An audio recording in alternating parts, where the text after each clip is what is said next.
to you by your local independently owned home hardware or home hardware building center. Homeowners helping homeowners.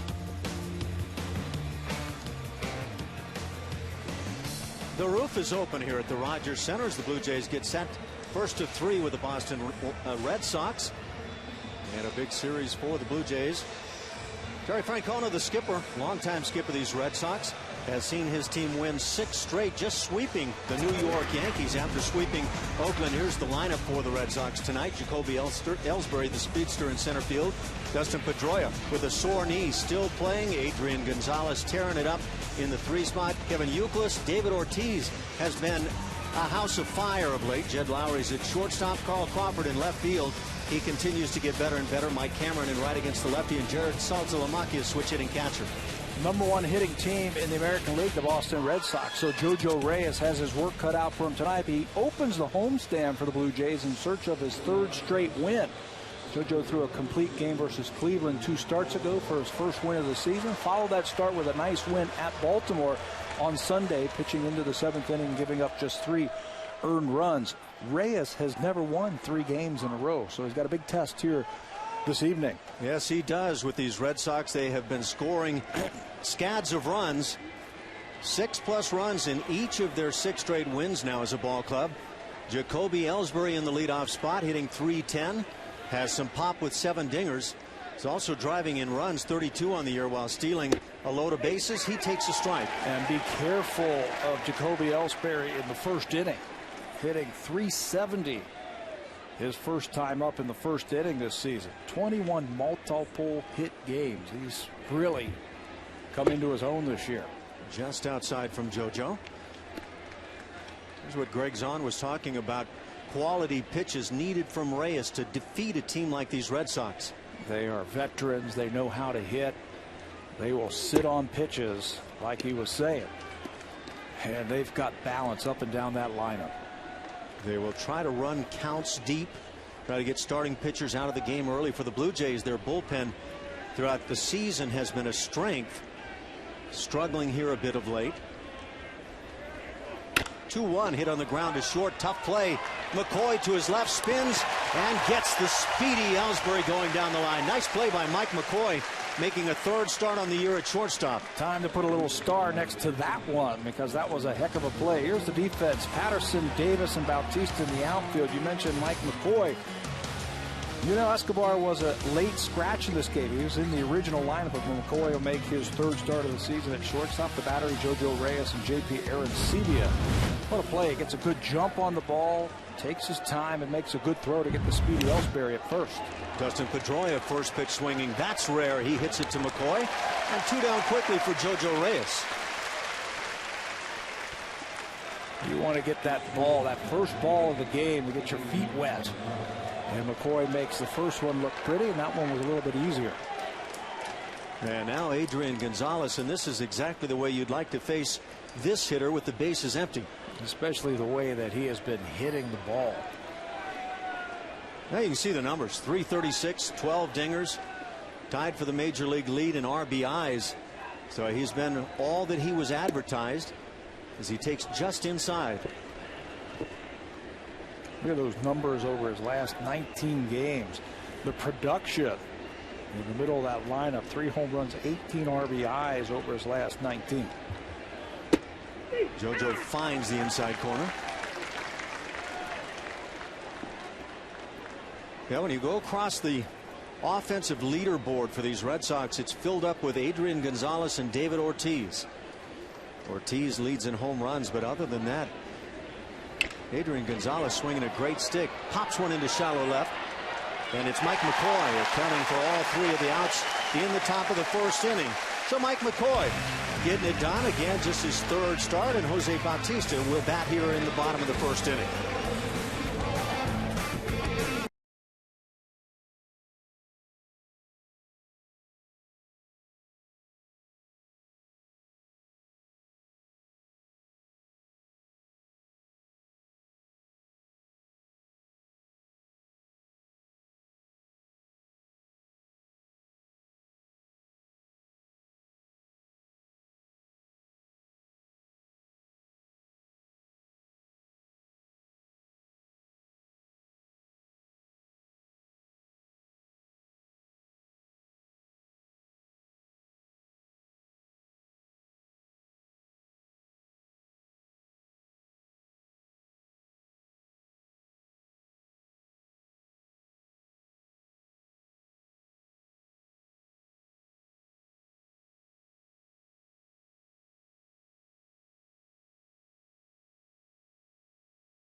of Toronto, and it will look like this tonight. Mike McCoy leads it off again, getting that started short. Corey Patterson has had some hot games of late. Jose Bautista trying to get that bat heated up and still hitting .345 to lead the league. Adam Lynn tearing it up with long ball and otherwise. He's the cleanup man. Juan Rivera bats fifth. J.P. Arencibia getting a lot of home runs as he does the catching. Aaron Hill at second base, Rajai Davis and Jason Nix to round out that lineup. Clay Buchholz was originally scheduled to start Wednesday in that series in New York, but was given a few extra days to rest a sore back. Buchholz hasn't factored into the decision in his last 4 outings. Gave up 6 runs, just 4 2/3 innings his last time out versus Oakland. The last time Clay Buchholz won a game, you have to go all the way back to May the 13th against the Yankees. That in New York, as the Red Sox have torn up the Yankees in the Bronx. 6 straight wins there, and it's been a long time since anybody's turned that trick. The last time the Red Sox did that, 2 sweeps in New York, you have to go all the way back to 1912. So Buchholz set to work it. McCoy, who had 4 walks yesterday, takes a strike. Tabby, you got a chance to see Yunel Escobar take some ground balls before the ball game. What'd you think? Well, we were watching him in the truck, and it just didn't look like he was moving around too well. His leg, the quad problem. The Blue Jays thought that with the day off yesterday, he'd be able to play today. And like I said, it was curveball over his head. That he was in the original lineup and then scratched after he started working out. Just didn't have that explosiveness that you need as a shortstop. In watching what you saw, do you anticipate Escobar being back in there in the next day or so? Watching him today, you know, he took his sleeve off. He had one of those rubber sleeves on. He took it off thinking that would help him. I would be surprised if he'd be in the lineup tomorrow afternoon. This hanging curve catches the inside edge. He is eligible to pinch hit. John Farrell has said that he can pinch hit tonight, but he can't run full speed. Blue Jays faced that situation in the 9th inning yesterday in Kansas City, and Escobar did not come with a bat to the plate. 1-2 the count on McCoy. Buchholz with a very good fastball at 95. This is what you were talking about here. This is what we watched as we saw him take some ground balls before the game. And just watch how he moves. And he doesn't have that explosiveness, that first step defensively like we saw earlier this season. Of course, you anticipate he's going to take it a bit early, but you don't see any quickness at all there. Yeah, the foot speed just wasn't there. So he was scratched right after that little workout about 3:30 this afternoon. Mike McCoy trying to work the count on Clay Buchholz. Despite the fact that Buchholz hasn't won a game personally since, as Tabby said, May 13th against the Yankees, the Red Sox are 3-1 in his last 4 starts since that win. Hit right at third base. Kevin Youkilis on to first base. It's a good one, this defense of the Boston Red Sox. They lead the American League in fielding percentage at .987. They've only committed 29 errors, gold gloves everywhere. Jed Lowry will get the start at shortstop. Dustin Pedroia back in the lineup, just missed a day with the knee problems. And he is the anchor of that defense at second base for the Red Sox. Not a big guy in stature, but he is a big contributor for these Sox. 2-hitter Corey Patterson at the plate. Corey hitting .288. Curveball is a big part of the arsenal early. Well, he has about every pitch, I think, in the book. Does Clay Buchholz. Had a great year last year. Kind of a coming out party for Buchholz in his career. Pitch grounded foul. 17-7 were the figures last year for Buchholz in 28 starts. League hit just .226 against him. And a great .233 ERA. So he really came into his own in that 2010 season. Certainly did. He was named the Red Sox pitcher of the year, sharing that honor with John Lester. Talk about coming into his own. Corey Patterson with some great numbers here in recent games. The 0-2 from Buchholz. It's a curveball again. Did he go? No, says the third base umpire. That's Eric Cooper this evening.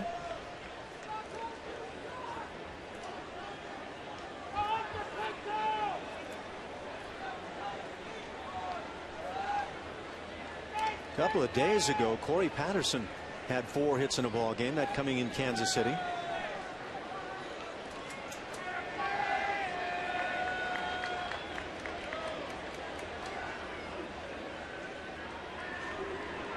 Saltalamacchia with the signs. Little cutter on the hands, grounded foul. That's where pitchers have stayed in, especially when they get 2 strikes on Patterson. They like to throw that breaking ball inside, see if he can swing over the top of it. And if you have a good fastball like Buchholz does, pitchers have been staying up and away to Patterson. That's how he ended the game the other day with a pop up to the third baseman. Corey's done a nice job against both right-handers and left-handers. They try to come up with the heater, and Buchholz misses in. These Red Sox 10 games over 500, 2 games in front of the Yankees. Tampa Bay 3 games back, and then it's the Blue Jays 4.5 back. This series could go a long way for the Jays if they could come up with a big one. Terry Francona knows all about it. Pitch popped up, foul territory near the coaching box. Kevin Youkilis here in the U's as he makes the play. Jose Bautista comes to the plate, and that always can mean an instant offense. Still hitting .316 in recent games, but they haven't been the same numbers, Tabby. Yeah, the power just hasn't been there, and you got to figure that that kind of thing is going to happen because he was so hot. Pitchers are going to start making adjustments. They're going to pitch him differently. And one thing that I have noticed, that they have pitched him different when there are runners on as opposed to runners off. They challenge him a little bit more when there's nobody on. They're moving a little bit early. Maybe not getting that front foot down in time. We've seen him hit a lot of ground balls on the left side, foul and fair. He was talking after the game the other day that the timing just hasn't been there, that high leg kick that he uses as his timing mechanism, it's just off a little bit.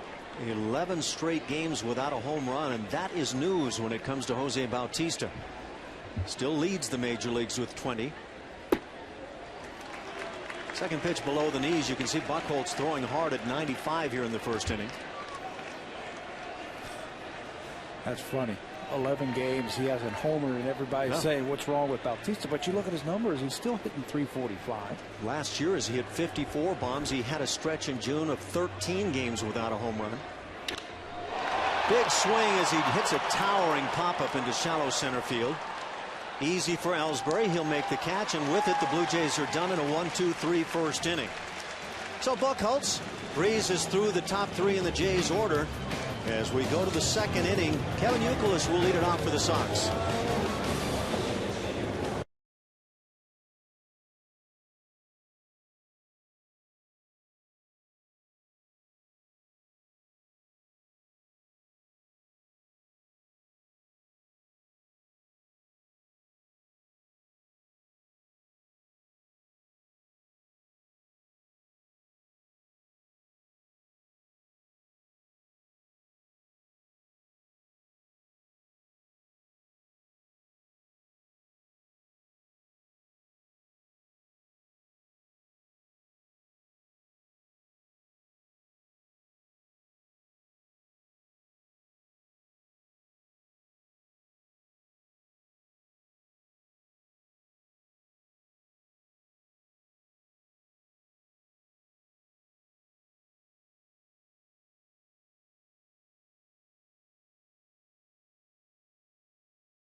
Post-game show tonight after the game on Sportsnet. All the news and reaction from the Game 5 of that Stanley Cup final.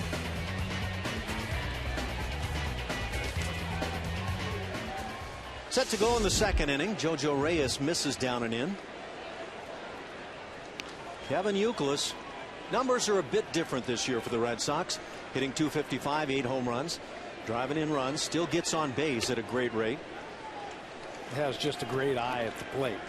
An idea what he wants to do. A lot like the rest of that lineup for the Red Sox.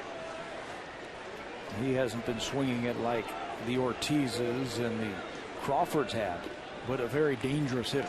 Very willing to take a strike or two, work the count deep. Walks are a forte for Kevin Youkilis. Kind of surprising to see that he's hitting 190 in recent games when the Red Sox have been so hot as a team offensively. 3-0 finds the inside edge.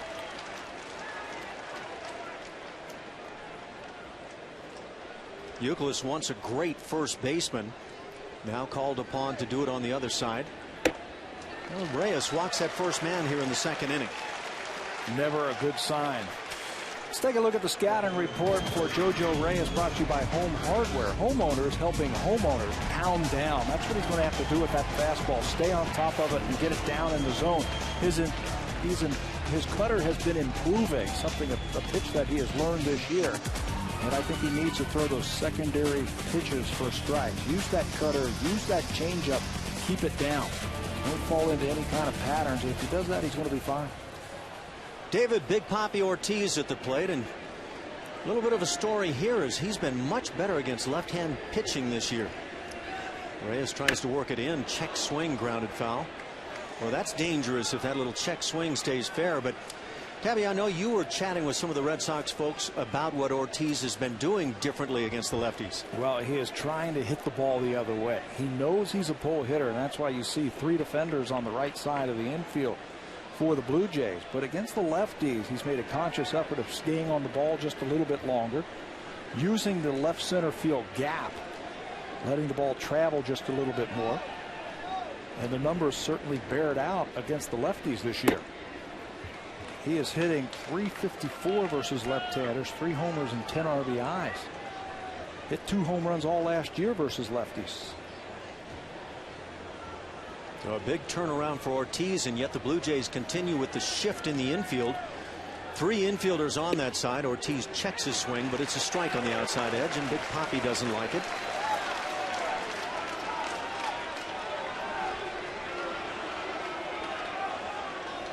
Kevin Youkilis at first has stolen 1 base this year.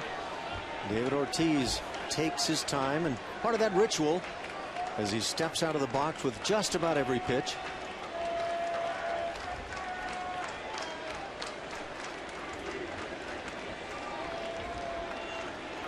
"17 doubles on the year for Ortiz." 1-2 perfectly placed, but not quite on the corner in the assessment of Tim Timmons behind the plate.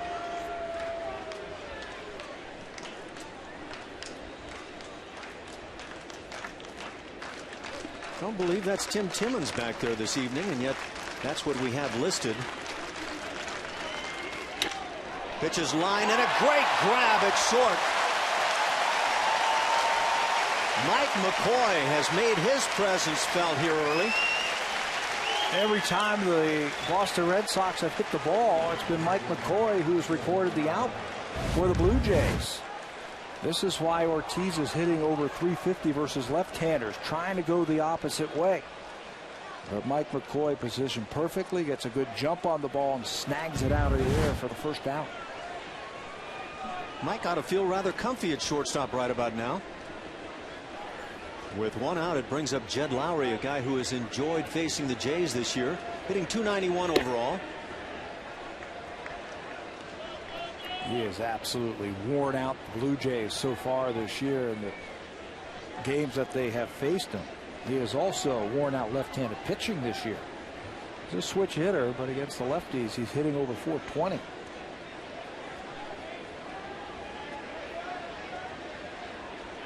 Really takes advantage at Fenway of the Green Monster as he takes low. Jed Lowry against the Blue Jays. Yeah, I guess he's torn it up. 526, 10 for 19, couple of dingers, 8 RBIs, scoring runs. The series that the Blue Jays played at Fenway Park earlier this year, everything he hit fell in. They found holes. Infielders were falling over trying to get to the ball. And You need a little luck to hit over 500 in the big leagues. He has also hit the ball hard against them. Not regarded as a great defensive shortstop yet, but improving. Whereas Marco Scudero is now the backup shortstop for the Sox. 2-0 hit in the air to left. Patterson right there will make the catch. Halfway is Youkilis as he gets back to the bag at first.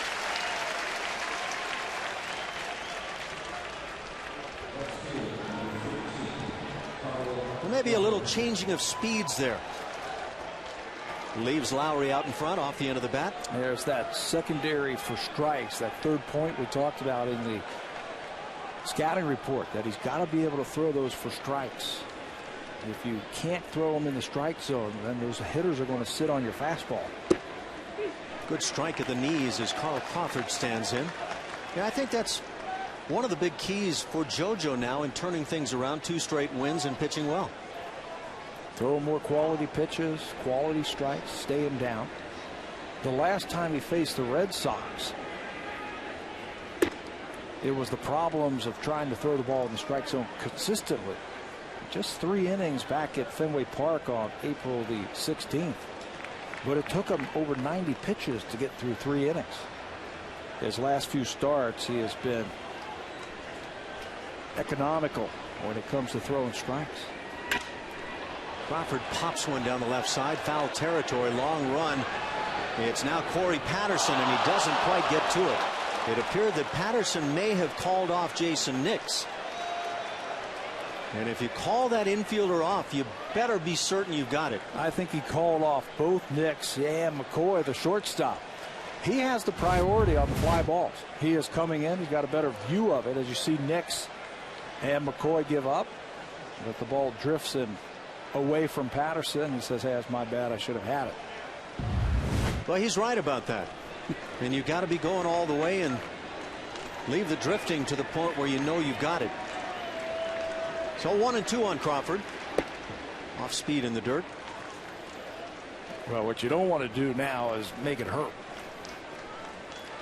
Make that play and you're hitting. Right now, you don't want to give the Red Sox, especially the way they're swinging the bats, second chances. Carl Crawford's been making a lot of pitchers hurt. You see over the last 14 games, big numbers. Had a miserable start to his year. 2-2 chopped toward second base. Aaron Hill will come on and drop it, and now has no play. So it's an error charge to Aaron Hill. Runners at first and second for the 8-hitter Mike Cameron. That will be his 3rd error of the season. An in-between hop. He knows he's got to charge the ball with the speed of Carl Crawford. Watch Kevin Youkilis, the runner at first base, slow down enough just to stay right in front of that ball and block the view of Hill. And by that time, that in-between hop, can't come up with it. How much does an artificial surface impact a fielder on a softly hit ball like this that then has that bounce off the grass? It shouldn't, because this is your home field. You should know exactly where the ball is and where you're going to field it. That time he just booted it. So 2 down, a couple on for Reyes as Cameron stands in. He takes a strike. Pitch not where Aaron Sebia had set up. And yet they still get the call. Cameron off to a slow start.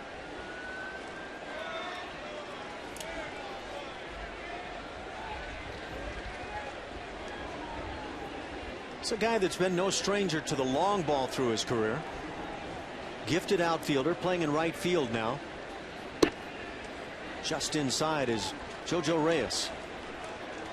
You get the sense that JoJo Reyes has started to have his confidence swell now as he's picked up some W's. Certainly. Just watch his body language and the way he goes about his business out on that mound.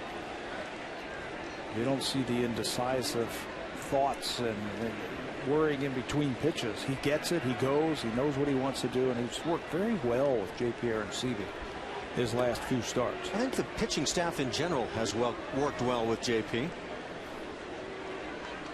Mentioned that Cameron, no stranger to the long ball, starting in 1999 and concluding with the 2009 season, all double-digit home run years, and most of those over 20. A couple of times make that 4 times, 5 times, in fact, over 30 home runs. So he's been a powerful hitter.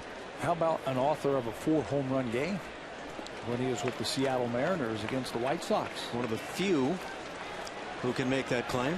Jose Bautista hit 3 against Minnesota 3+ weeks ago, and it looked like he might have a shot.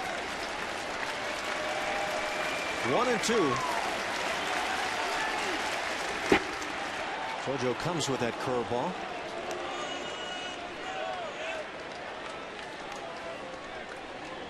There are the numbers that you spoke about. The April earned run average about 5.5. Since that time, he has shaved 2 runs off of every outing. So Aaron Sebia and Reyes have a brief encounter. Want to make sure they get it right with this 2-2 count and a pair of runners on in a scoreless game in the second.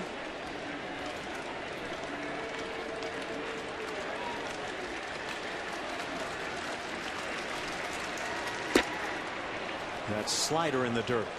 So now the runners will be in motion. The 9-hitter Jared Saltalamacchia waits on deck. Very patient at bat by Mike Cameron to lay off that breaking ball. Runners go, and the pitch catches the inside edge of the knees. JoJo Reyes hooks it up with J.P. Arancibia to freeze Cameron for the final out of the inning. Just beautifully placed. There you see Arancibia setting it up. Still scoreless.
Good to see. Now look at the numbers since his return from the disabled list.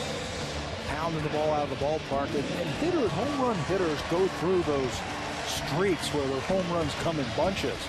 John Farrell was talking before the game in his 3 rehab games down in Dunedin. He was making hard contact. And he was able to relay that and bring it up to the big leagues. And he's just hitting the ball out of the ballpark. Center field, right field, it doesn't matter.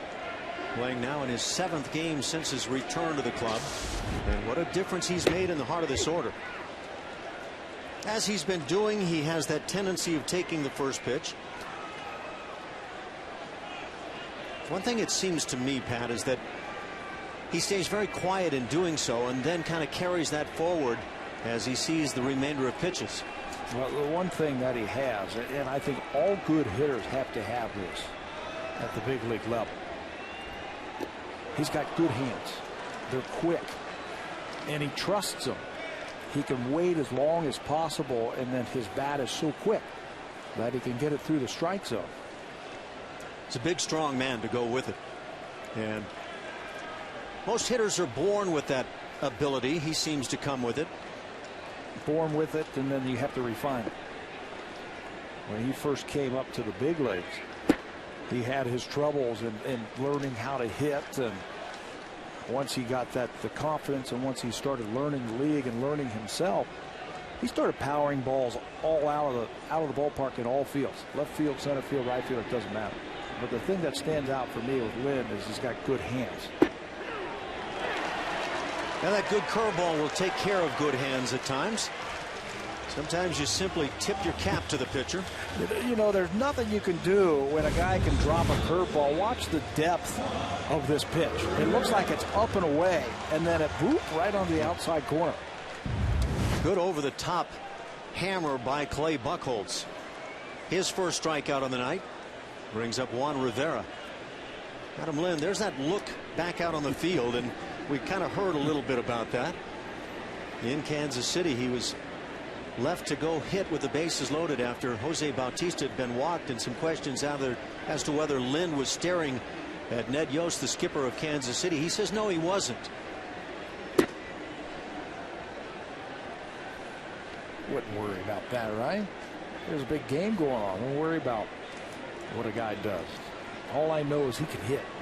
Here was the real key. There were 4 runs that suddenly got put on the board as Adam Lynn picked up his second career grand slam. Little cutter line to center. Ellsbury, one of the game's best out there to go and get him.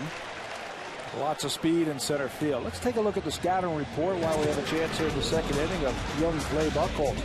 He's had back issues. Talked about being set back the last 2 days, so he is okay physically. He's got all the pitches. Fastball can reach 97 miles an hour. The cutter, the curve, slider, nasty changeup. And he has had success in his career versus the Blue Jays. 6-3, an ERA of 2.73, and the Blue Jays in those 10 starts have only managed a 2.26 batting average against Buchholz. Aaron Sevilla stands in. There's that curveball once again. Drops it down to 77. Buchholz has a great changeup. We've seen the 95-mile-an-hour fastball. Works a little cutter. So he brings pretty much the standard large arsenal. Yeah, he's got plenty to choose from. And when he's getting them all over for strikes, at least early on in this game, it looks like he's got a very good curveball. He starts getting that over, his cutter and his changeup. He'll be in for a long night.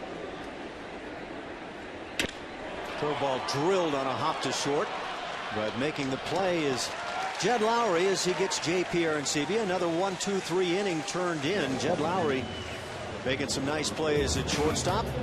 We played 2 and a scoreless game.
Got Talent, new episodes every Tuesday and Wednesday on City TV.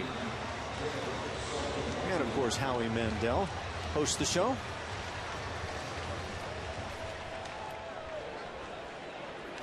Nine 1-2 coming up for Boston against JoJo Reyes. Both teams looking for the first hit. Jared Saltalamacchia leads it off. Switch hitting catcher, batting right-handed. Saltalamacchia spent Wednesday night in a Manhattan hospital as he was run down because of the heat in New York. He received intravenous fluids, missing the game with flu-like symptoms. Took batting practice yesterday but did not play in the game. Pitch is grounded foul, so Reyes in front 0-2. How about the Red Sox yesterday? I was going to say probably a number of the Red Sox would have enjoyed spending that night in the hospital last night. They had a 3.5-hour rain delay. They didn't start their game last night in New York until 10:30 p.m. And if you know anything about the Red Sox Yankees, they don't play short games. The game finally got going on 2 a.m. this morning. Flew to Toronto. And talking to some of them, they passed the Rogers Center at 6:30 this morning. Terry Francona and the crew. Good breaking ball just under the knees. Yeah, that's a long night, but it was made a little bit shorter with the fact that they beat the Yankees, wound up sweeping them once again. They come to town with 6 straight wins. Pitch hit off the end of the bat, shallow in right center. Long run, Bautista slides but can't get there. So a leadoff single by Jared Saltalamacchia. And that's the first hit of the night. Wasn't hit very hard. Just hit in a perfect spot. I'm not sure if it hit off the end of the bat. Right off the end of the bat. Looked like a changeup had him out in front. And a full swing, and the outfielders have to freeze momentarily to get a gauge of the ball. And it bounces just in front of Bautista. Very seldom that an outfielder can watch a big swing and break in immediately. Right. They have to get the judge of the ball where it's going to go. So back to the top with Jacoby Ellsbury. Turns to bunt and takes low. Red Sox outscored the Yankees 25-10 in that 3-game sweep. So it is a red-hot Red Sox club coming to town. Jojo Reyes appears to be up to the task.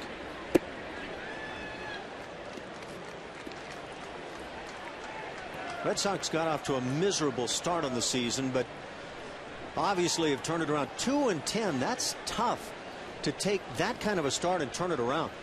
Well, they did it with good pitching, good hitting, timely hitting, and good defense. I think everybody knew that it was just a matter of time before the Red Sox really got it together. I think that's the point. They do it with a roster that has certainly that capability. Terry Francona has been there before, but I would imagine even the skip of the Red Sox was a little bit concerned at the 2-10 start. You know, he didn't show it, but he has been around this game his whole life. And a manager just can't show panic when things aren't going well. It just resonates throughout the whole ball club. He knows his team is good. It's a matter of time before they start clicking on all cylinders. 3-1 is lined down the left field side in the corner, and it drops fair and kicks out of play. So a ground rule double will put runners at second and third and nobody out here in the 3rd inning. Ellsbury is at it again. 300 hitter at the top of that lineup.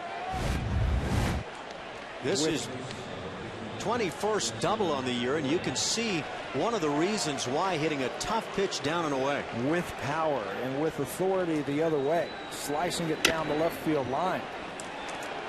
They wanted him to be their leadoff hitter. Got off to a rough start himself. They moved him down in the lineup.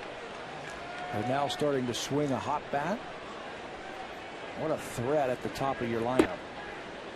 Pedroia stands in. He was offering on the first pitch back in the 1st inning as he grounded out to short. Those are unusual numbers for Dustin Pedroia, former MVP of the American League, hitting just in the 240s. Big swing and a foul tip. Pedroia, as a little guy, gets the big swing. Yeah, he never gets cheated when he's at that plate. He has had some leg injuries that they feel might have something to do with the low batting average. But he's got a very good on-base percentage at .338.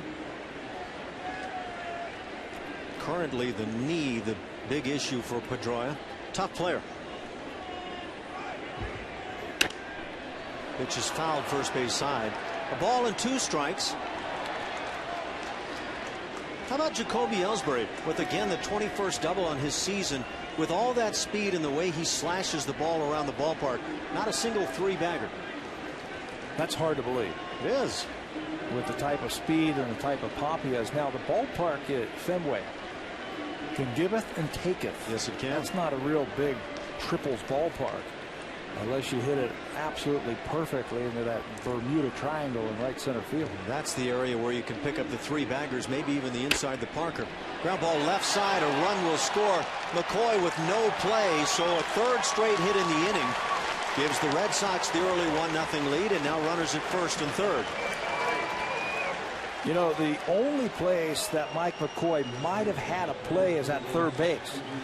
But some heads-up base running, I think, by Ellsbury. You're taught as a runner at second base, if the third baseman has to make a play on the ball, you can advance on a ball hit to your right. And Jason Nix, where the ball was hit, took him to his left, and he just couldn't get back to third base for McCoy to make the play. That's the bottom line. When you get that play that takes both players toward that hole at short and third, then there is nobody to cover third base, and therefore as a base runner you just snatch it. Pitch is grounded to second, could be 2. Hill to McCoy and back to first. They get the double play. Juan Rivera looked like he thought it was the 3rd out of the inning. A run scores on the double play, so no RBI for the American League leader Adrian Gonzalez, but 2-0 Boston. You will trade 2 outs for a run here in the 3rd inning. Tailor-made double play right to Hill. Gonzalez gets the runner in, but you're right, no RBI for Adrian. So the base is empty for cleanup man Kevin Youkilis.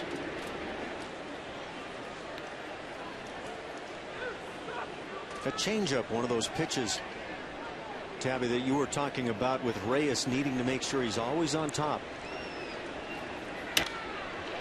Pitch pop foul down the right field side. Tough play, and the ball slices back to the seats. That last pitch before the foul ball, he didn't stay on top of that changeup, and it drifted up in the strike zone.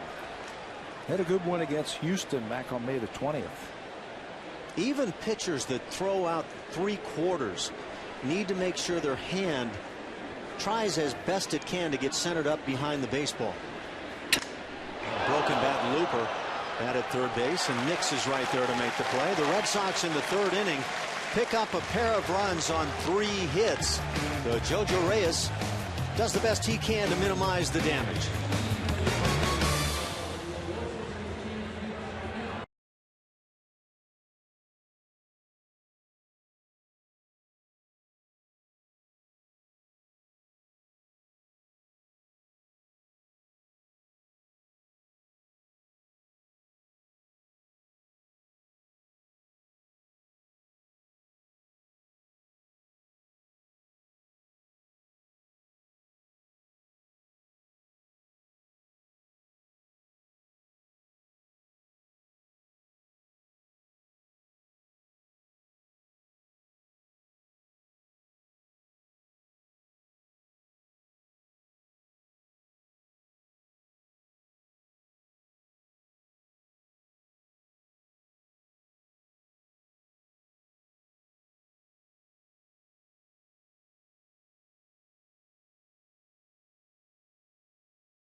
in the order for the Jays: Hill, Rajai Davis, and Jason Nix. Aaron Hill hitting .246 as he takes a strike right on the outside edge. You get the sense at times that Aaron is starting to heat up with the bat, but at no point has he been able to push that average and get by .250 and start moving into higher ground. Well, he's driving the ball a little bit better. On the road trip, he had some balls that went to the outfield with authority. But you're right. At times he looks relaxed and he looks confident, and other times he'll swing at pitches and miss them. Hill drives one to left center field, going back Ellsbury. He'll get there to make the play. Another one of those deep line drives hit by Aaron Hill. Yeah, and that's a good sign when you are relaxed and you're confident and you're driving the ball. Now you have to find the hole. Stay confident. You see him look up into the sky like, well, there's another one. But there's nothing wrong with this swing. The head's down, the hands come through. Watch his head. Right on the ball. He's done that quite a bit of late. Yeah. As he's hit some balls back up the middle, even toward right center field. He'll get that right shoulder and head right down on the baseball. That's great technique, but a lot of frustration going on for Aaron. You know, what you can't do is what you just said. Be frustrated and then start changing things. Once you hit it, you can't guide it. You can't say, okay, I'm going to hit the ball in the left center field. It's going to fall for a double. All you can do is go up there, control your swing, and Aaron's got a good swing. Hit the ball hard and then it'll fall in. Even last year, Hill hit 26 home runs. The year before, 36. So he's not finding that power stroke to this point. Rajai Davis comes in 0 for his last 18 and sees that batting average slide to .259. Love to get this speed on base and let it work a bit. Here's a tapper towards short. Lowry to his right will make the play, and it's generally speaking bang bang when Rajai Davis is going down that line. I think Lowry knew that he didn't have time to plant his feet to throw the ball across the infield. You've got to catch it. You got to let it go because of this type of speed right here from Davis. Takes about 1 or 2 steps coming out of the box, and he's in full gear.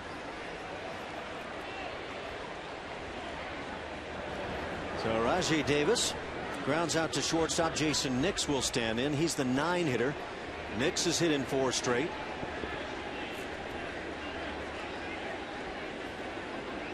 Buchholz, that good running fastball. Nix hitting .202 on his season. He has shown pop at times.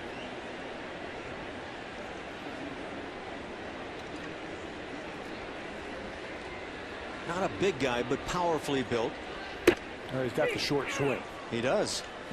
That's what you want to have when you're a big league hitter. You don't want to have that long looping type of swing. When he initially came back off the DL, though, he wasn't getting his good swings.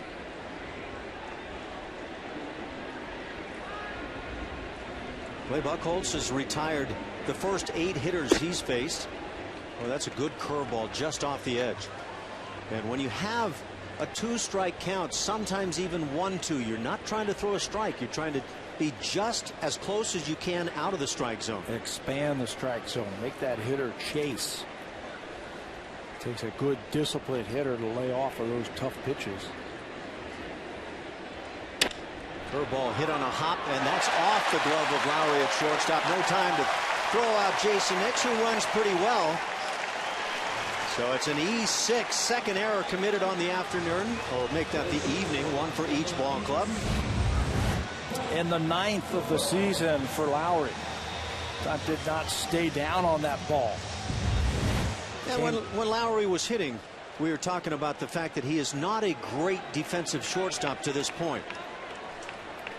Do you know he set a major league record as a rookie back in 2008? 155 total chances at shortstop without making an error. He has moved around the ballpark. He has played some second. He has played some third. But has won the shortstop job for Marco Scudero. Buchholz is utilizing that outside edge very well on first pitch strikes. Mike McCoy, the leadoff man, grounded out to third base in the first inning.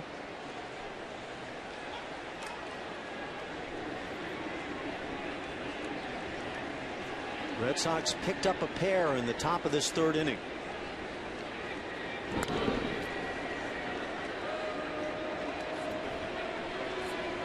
Jason Nix will steal a bag occasionally. Not one of your big base thieves. Mike McCoy does have a home run on the season.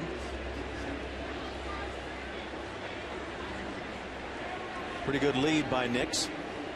That slide step will take care of any notions of the running game. Yeah, there's only been 6 attempts against Clay Buchholz this year in trying to steal a base. Opposition has been successful 3 of those times. Not a bad time to try and make something happen here. Nix has stolen 3 of 4. If he gets thrown out, Mike McCoy will lead off the next inning, so not a bad idea. Oftentimes that is the ploy when you have that 9-man. There he goes, the curveball, and the throw is high, so a stolen base, number 4 for Jason Nix, and in scoring position as Mike McCoy has a 1-2 count. John Farrell knows that you have to be aggressive. This is a team that has already surpassed the stolen base amount that they had last year. As Nix gets a good jump, sees that there's going to be a play at second base, and aggressively gets into scoring position. Blue Jays now with 60 stolen bases as a club. They've been caught 25 times. What a turnaround this running game has been for the Jays.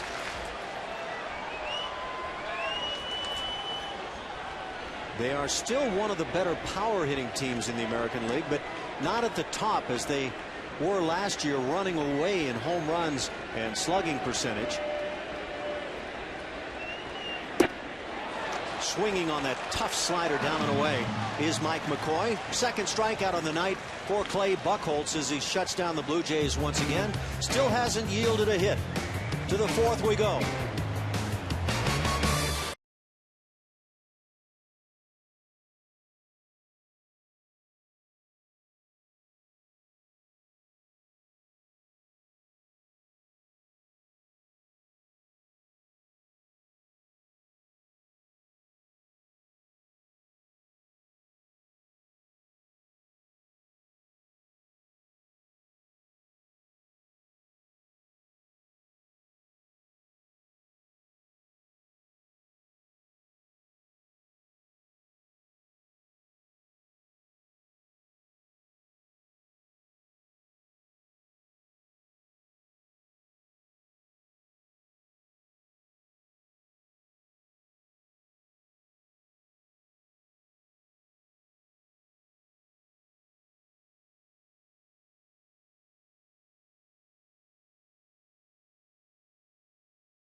This year, the Red Sox lead in runs scored. The Blue Jays are right behind. The Yankees have played a couple of less games, but you're looking at some very good clubs offensively. They're at the top of that list. Because they've got power, they can hit for average, and they can steal a lot of bases. Blue Jays came into this game 3rd in the American League in batting average, 2nd in the runs that you just saw, and 4th in home runs with 70.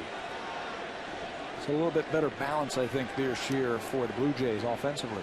Of course, I think at the same time the Blue Jays would love to have the home runs back that they had a year ago. Blue Jays are 20 dingers back of the leading New York Yankees. They have 90, followed by Texas and the Red Sox. David Ortiz stands in, and it's a 2-0 count as we start the 4th inning. Red Sox picked up 2 runs in the 3rd. They didn't have a hit on the night going into that 3rd inning, but then 3 straight hits by Saltalamacchia, Ellsbury, and Pedroia as they picked up a pair. Ball hit in the air to center field. Rajai Davis froze momentarily. Now makes that catch off the left shoulder.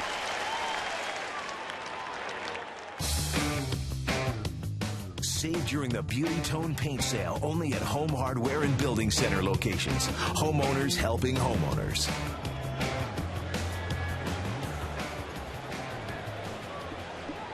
With one out, it brings up shortstop Jed Lowry. Lowry flied to left field in the second. Lowry committing an error on the evening. Aaron Hill also has booted one. Reyes finds the strike zone.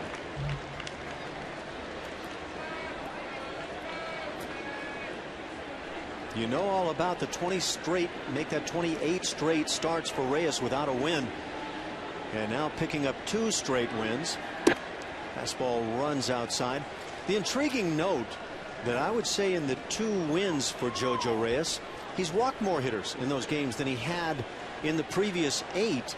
4 walks in each of the 2 wins. Of course, going deep in a ball game might lead to some more walks. Pitch is hit in the air to left again. Patterson back just a bit. Roof open here as he stares up into a clouded sky. And 2 quick outs for Reyes. Yeah, pitching deep into the game against Cleveland. He had a big lead in that game also. And you know how it is when you're trying to pitch with a big lead. You're trying to hit it. You know, try and make hit their way on. I wouldn't worry too much about that. That was the complete game for JoJo. 11-1 victory over Cleveland. First pitch misses low on Carl Crawford. It was Crawford hitting that slow ground ball to Hill that Aaron was unable to come up with in the second inning.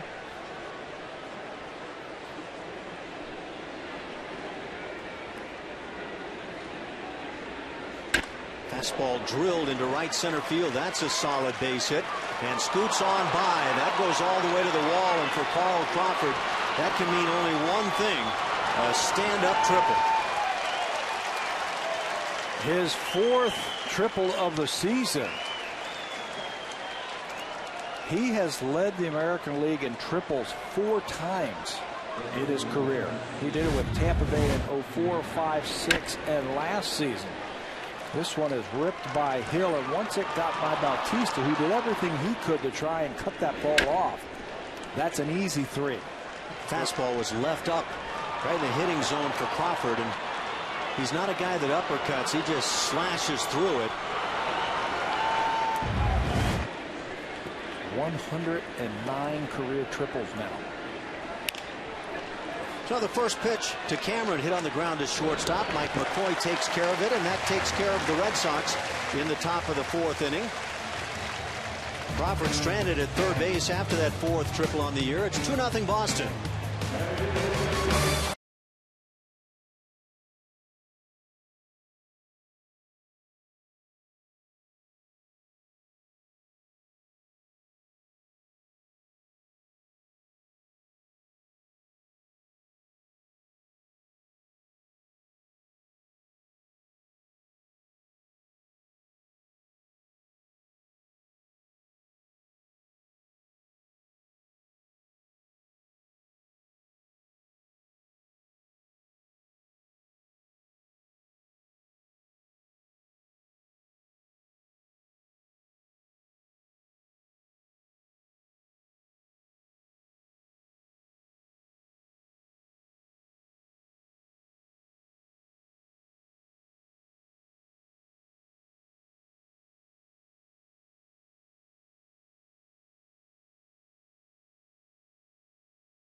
Sportsnet, brought to you by your local independently owned Home Hardware or Home Hardware Building Center. Homeowners helping homeowners.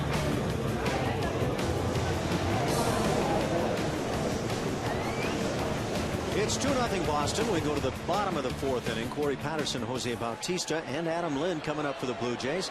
Clay Buchholz has struck out a pair and has yet to allow a hit.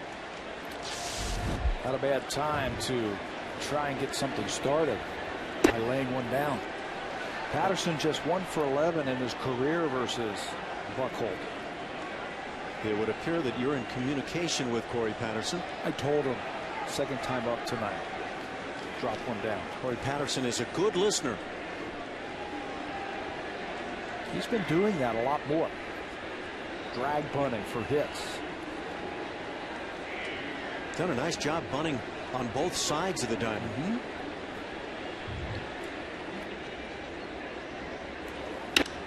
Hit on the ground left side. There's a big hole there. And the result is the first hit of the night for the Blue Jays. You know, and because of that fake bunt, he really draws Kevin Youkilis, the third baseman, way in. And that allows him to punch that ball right by him. Youkilis way in at third. You see him starting to creep a little bit more, and Patterson just slaps it right by him. Not so sure how wise it is to move infielders around on guys like Corey Patterson, who have that downward stroke, the ability to hit ground balls to the entire infield. There's a couple of schools of thought about that. The closer in you are, the faster you get to the ball, but it also cuts down your range. That ball gets by you. I don't mind seeing the third baseman drawn in. He almost has to be, but the shortstop pushed around toward behind second base. Yeah, I'd play a little bit more to the middle of the diamond, everybody. Patterson with that slashy stroke, I think you have to go somewhat straight up. Jose Bautista stands in. Jose had a big swing as he hit a towering fly ball to center field in the first inning. Buchholz has his mind on Corey Patterson. Mention the Blue Jays now with the stolen base tonight, picked up by Jason Nix, have 60 on the season. That's more than they had all year last year. Corey Patterson has 9 of those stolen bases, but he's been caught 6 times. Not a big lead. And that slide step as the fastball is right on the outside edge.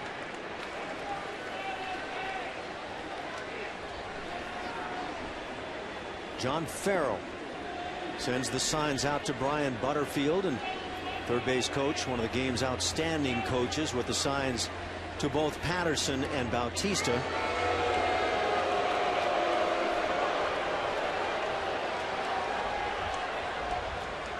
With the fact that Buchholz has that nice slide step, I'm a bit surprised that he spends the amount of time he does bothering to throw to first base. You think that might have something to do with trying to throw the timing of the hitter off a little bit? I mean, you can see from there it's not a big lead. There's a line shot into left field. Patterson digs for third. He'll make it, and because of the throw coming into second, Jose Bautista, or rather into third, Bautista is into second himself. And the Blue Jays with runners at second and third, Jose Bautista, if he gets under this just a bit, we're still talking about where it comes down. The timing was perfect right there. That time, the leg kick, and then the heads-up base running as he sees the throw from Crawford go to third base. He is able to head into scoring position. This ball is smoked to left field, and Crawford really no chance to get Patterson. That's really a mistake on Crawford's part, I think, throwing to third base. Now, whether Bautista makes it to second anyway may be up for debate, but a futile throw coming to third. So 2 straight hits, first 2 of the night for the Blue Jays, as it brings up Adam Lind, who struck out looking in the second inning. Infield plays back, and Lind this time offering on the first pitch. And he didn't get that right over the top fastball with nothing on it. That time 93 with some good sink to it. Who else hits a line drive with any more authority or that much authority in this league? There aren't many guys. In this league? Yeah. I can't think of anybody. Little cutter misses in the dirt.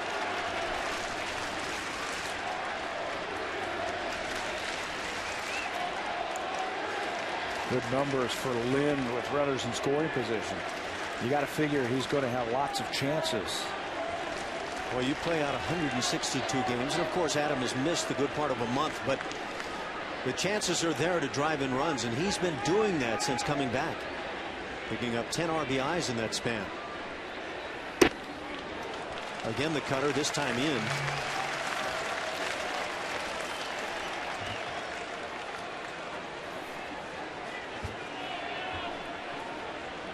Missed just about a month on the disabled list with that back problem, but he is still just outside the top 10 in the American League in RBIs.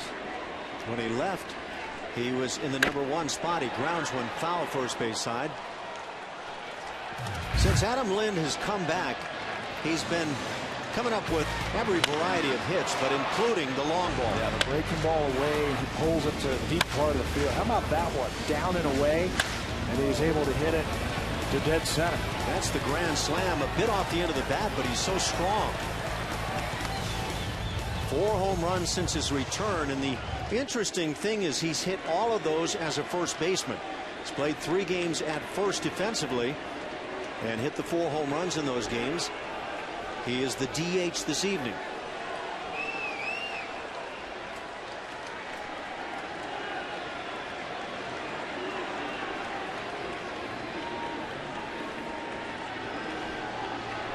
Runners lead from second and third. Jays trying to get back into this game.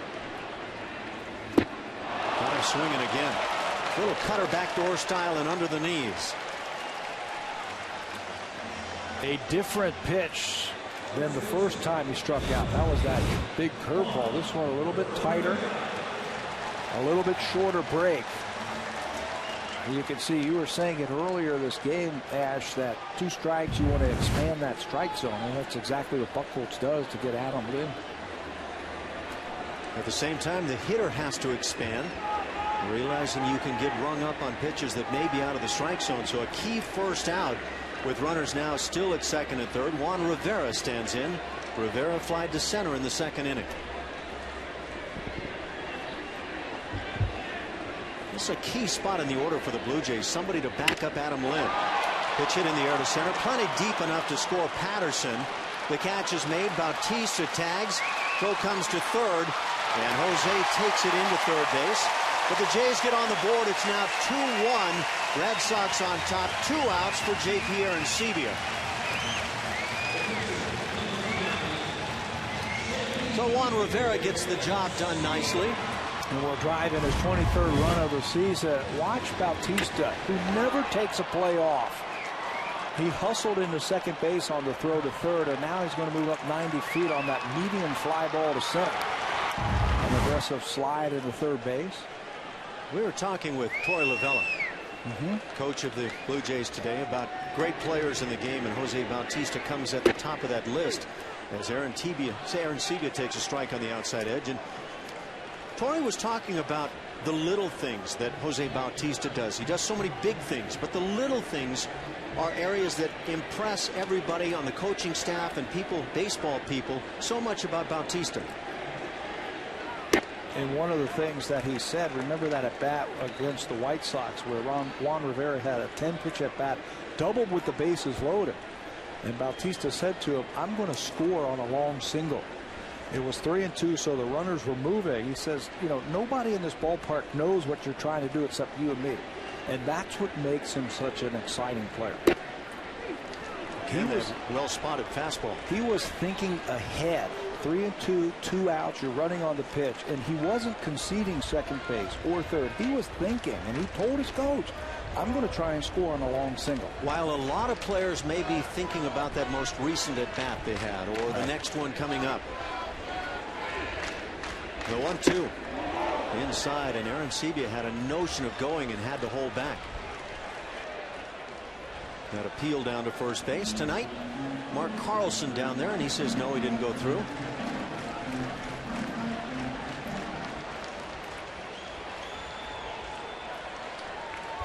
(2-1) Red Sox.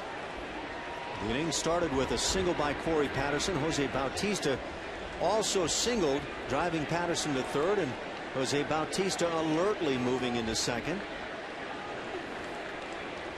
That running fastball finds the outside edge, caught looking as Arancibia, and that'll do it for the Jays. 2 strikeouts in the inning for Clay Buchholz, 4 on the night. As the Blue Jays get on the board, it's now 2-1. Now it's time for an update with Jamie Campbell in the BlackBerry broadcast studio.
Marcus Connect was drafted by the Blue Jays in the 3rd round in 2010. He is from Toronto, Ontario. 6'2", 210. He won't turn 21 for 11 more days, and you can see his last 9 games, he has been hot. 441, 15 hits, 6 doubles. Blue Jays have a long history with Connect. He met Toronto scouting director Andrew Tinish when he was 11 years old and began working on his hitting with him when he was 14. Apparently something's paying off there as the first pitch of the inning taken for a strike at the knees by Jared Saltalamacchia, the catcher for the Red Sox. He's the 9-hitter. Switch hitter singled to lead off the 3rd inning. First hit of the night for Boston. He came around and scored their first run as Dustin Pedroia singled him home. That 2nd run for the Red Sox, Jacoby Ellsbury had a double in the inning and eventually scored on the double play grounded into by Adrian Gonzalez. Red Sox took a 2-0 lead. Jays respond with a run in the 4th.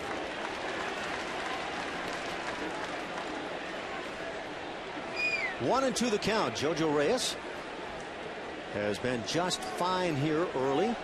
First of 3 with the Red Sox. 7th game between the two clubs on the season. The 1-2 pitch right at the bottom of the knees. 2nd one called on Saltalamacchia in the at-bat as he's down on strikes. 2 on the night for Jojo Reyes. You know, we talked about it in the scouting report about pounding down in the strike zone. And that's exactly what he does here. Looked like a backdoor cutter. He really stayed on top of that one and came down right at the bottom. Yeah, and so if part of that baseball touches the bottom edge of the knees, that's a strike, just like it would be on either corner. So back to the top with Jacoby Ellsbury. Nice job of receiving by J.P. Arancibia. Broken bad liner into right field, a base hit. 2nd hit of the night for Ellsbury, and there's that speed aboard again. Leads the American League in stolen bases with 24, so Reyes is going to have to keep an eye on him. Bat explodes, but he'll have his 2nd hit. Now 22 multi-hit games on the season for Jacoby Ellsbury. He's a good one, and he appears to have that stroke back together again very well. A double and a single on the night. He's 2 for 3. It brings up Dustin Pedroia. Ellsbury can pick you in many ways on the bases. Reyes knows it as he throws over.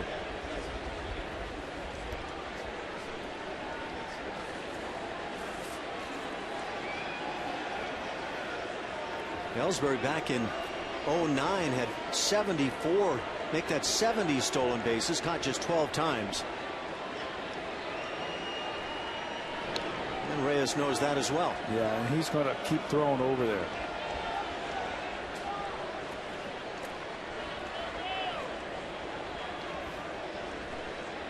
5 hits now for Boston. The Blue Jays with just 2 against Buchholz. Terry Francona knows how to let the boys play.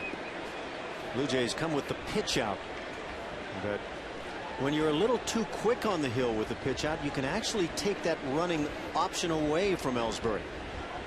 He is going to try and get a jump. You can see his percentage is excellent at 75%.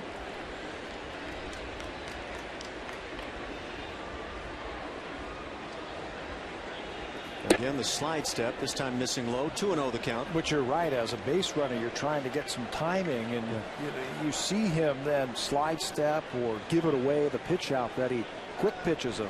You're not going to go as a runner. It's a fine line. You don't want to be slow so that your catcher has no chance, but you don't want to be so quick that the runner spins the wheels and says, well, I can't make it, and goes back to the bag. So you want to kind of keep it at that pace that you have typically been throughout the ball game and give your catcher a chance. Pitch out is one where pitchers really give it away too. It's I'm going to be real quick here.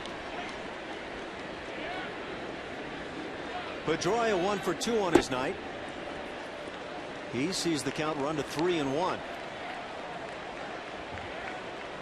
RBI single in the 3rd inning. RBI number 25 for the former MVP and former Rookie of the Year in the American League. With the hit, he's just under 250.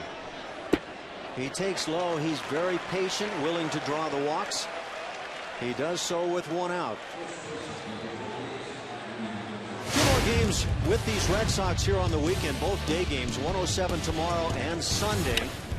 Number to call to pick up your tickets, 416-341-1234. You can do it online at BlueJays.com. Print them out yourself right at home, or if you happen to be out at the Rogers Plus location, do it right there. But come join us at the Rogers Center. Great baseball being had here with the Blue Jays and Red Sox. It's an exciting baseball. Good offensive teams who've got good pitching matchups all weekend long. We get Brandon Morrow tomorrow afternoon and Kyle Drabek on Sunday. It would figure to be about time for Brandon Morrow to really get his game in gear. Pitches low on the dangerous Adrian Gonzalez, who's 0 for 2 on the night. He's popped to short and then grounded into the double play that provided run number 2 in the 3rd inning. He's been one of the best at driving in runs.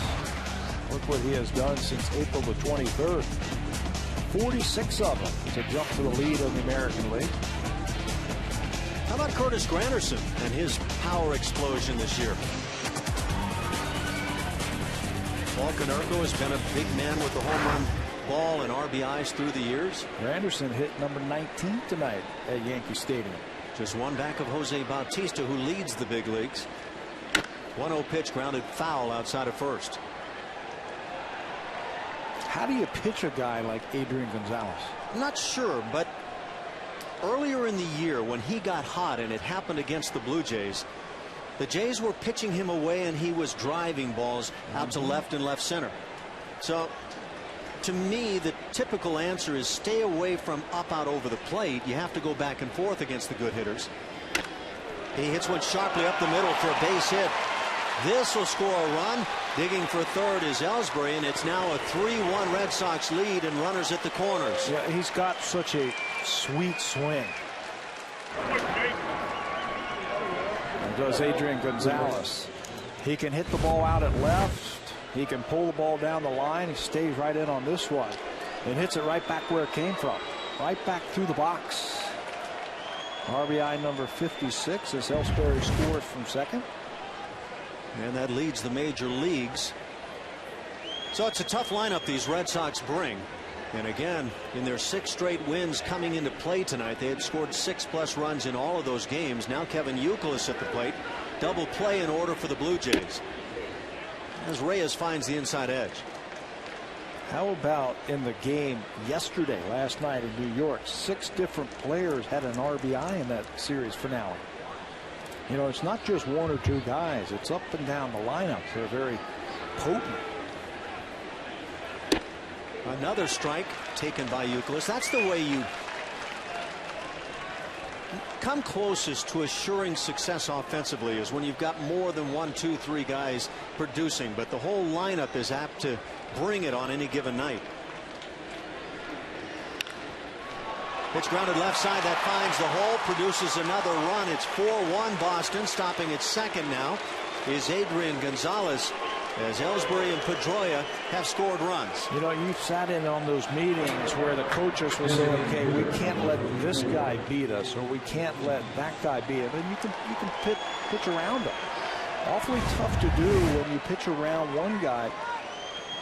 You've got another big hitter right behind him. That was not a good 2-strike pitch from Jojo Reyes. Got the heart of the plate up in the strike zone, and Youkilis picks up his 38th ribby. Gonzalez stops at second. 2 runs in here in the inning. 4-1 Boston, and the big boppers keep coming. David Ortiz at the plate takes a strike. 3 hits and a walk here in this 5th inning. The Red Sox now with 7 hits on their night. Ortiz was key in that win over the Yankees last night. Grounds one right side. Aaron Hill will glove it. Looks at second, and no play there as he gets Ortiz at first base for that sure thing out. You wonder, was there an out to be had at second base?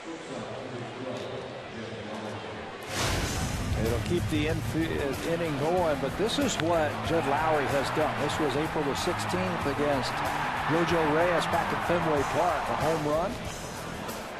And then against Ricky Romero, he also homered to left field. Had a big series at the beginning of the season against the Blue Jays at Fenway. Twice he has flied to left field here this evening. So runners at second and third. Jojo Reyes needs to keep it right here. Tough assignment for the Blue Jays bats against Clay Buchholz. He has played 30 games in his very young career, Lowry versus the Blue Jays, and he's had 6 home runs. Something about the pitching that he likes. How do you explain that? You played a long time. You had great success against some teams, and I would assume lesser success against others. You know what? It's just hard to say. You know, maybe you hit down in the bottom of the lineup, and the pitchers get through the tough middle part of that lineup, and then they say, okay, I can get this guy.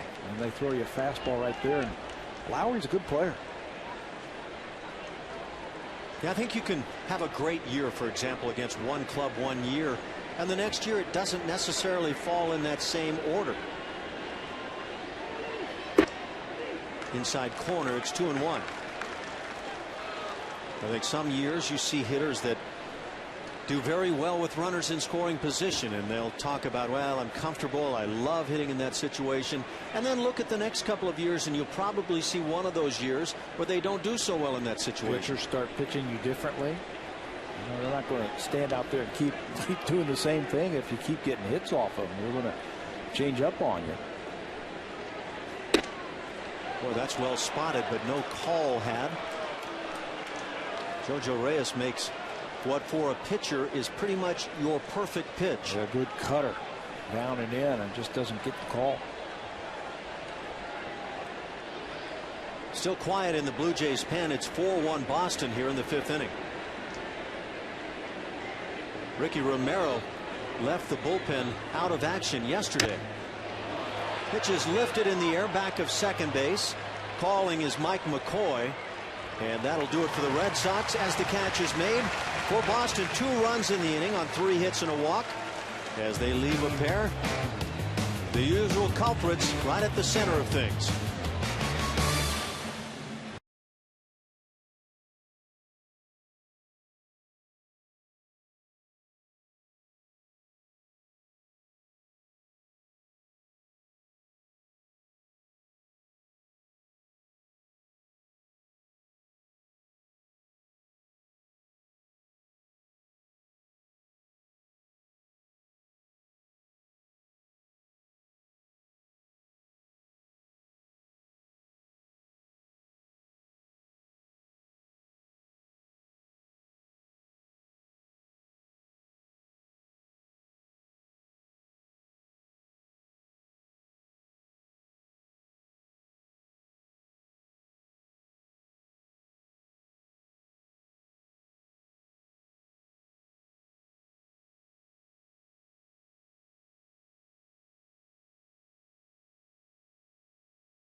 slid in the previous half inning, and since then been having some problems. You see him grimace a little bit, and takes time to get up on the base, and he starts working his neck like he might have pulled something in his neck or jarred it a little bit. Spent the half inning at third base fielding his grounders, kind of moving his neck around like something was jammed in there, right like that. Aaron Hill leads it off for the Jays. 7-8-9 coming up here in the fifth inning. Buchholz has been very good. He brings a strike. Jays picking up their only 2 hits on the night in the fourth inning as they plated their run. Corey Patterson started it with a base hit. Jose Bautista also singled, and Patterson scored on the sac fly by Juan Rivera. Big strikeout of Adam Lind in that frame. Buchholz has struck out 4. Breaking ball just stays inside as it gets away. He has pitched so tough against the Blue Jays, as Buchholz. The last time the Jays beat Buchholz was back in 2009, when he's using all of his pitches and throwing them for strikes. He's tough to beat. 6-3 against the Blue Jays in 10 previous starts. That little cutter just off the edge. Well, that's tough as a hitter when you're looking at pitches on both edges like Buchholz has had it this evening. Got roughed up a bit his last start. That at the hands of the Oakland A's. Red Sox won at 8-6, but he allowed 6 earnings, make that 6 runs, 5 of those earnings in 4 2/3 innings. Pitches drilled but foul third base side. There's something about the Rogers Center that brings out the best in Clay Buchholz. 6 career starts here, no home runs allowed. Jays can just muster that .234 average. Maybe it's the clay for Clay around that mound. That is a good mound. One of, if not the best in Major League Baseball. Just grounded foul again. 3-2 as Hill leads off the fifth. Aaron hit it sharply as he lined to center field in the third inning.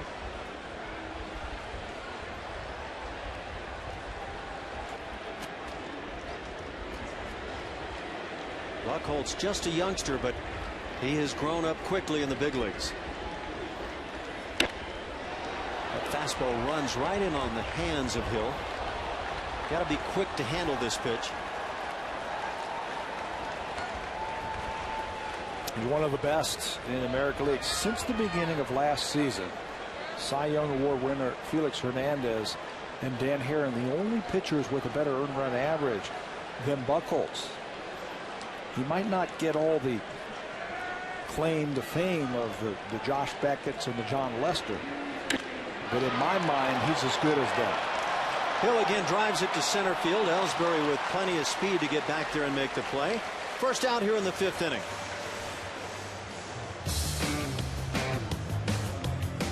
Save during the Beauty Tone paint sale only at Home Hardware and Building Center locations. Homeowners helping homeowners.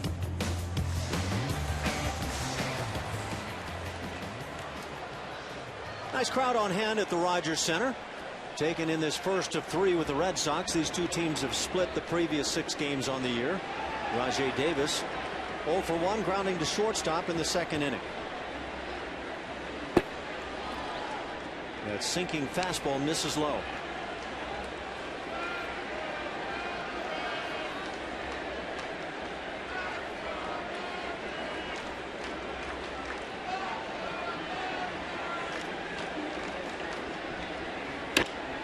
Again, that fastball runs in on the hands of the right-hand hitter. Kevin Youkilis with the play and 2 outs.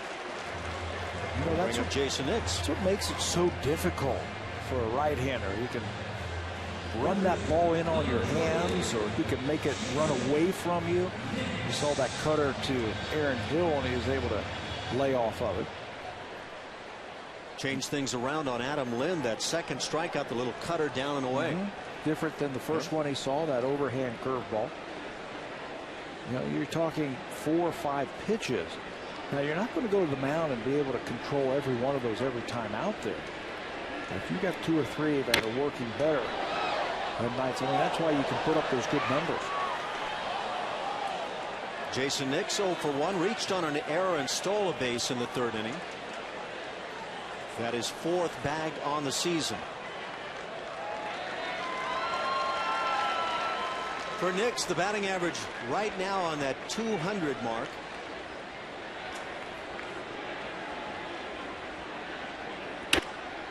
Cutter stays on the hands as it's grounded to short, and Lowry makes the play, and the Blue Jays go down 1-2-3 in the 5th inning. So Buchholz having his way with the Blue Jays. We go to the 6th, 7, 8, 9 coming up.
Then ground balls, and that's been the case here tonight. He's given up 7 hits and 4 runs. So 4-1 Boston. Carl Crawford, Mike Cameron, and Jared Saltalamacchia. The first pitch grounded to Hill. On a 3rd hop, he'll glove it and throw out Carl Crawford, who was not flying down the line.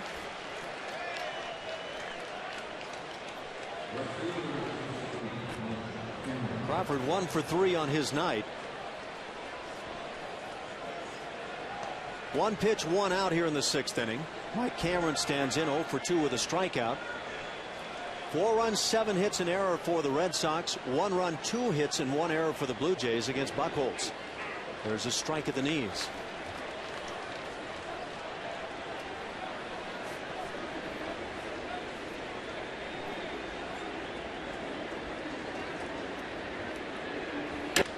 Changeup fouled back, so Reyes quickly gets in front, 0-2.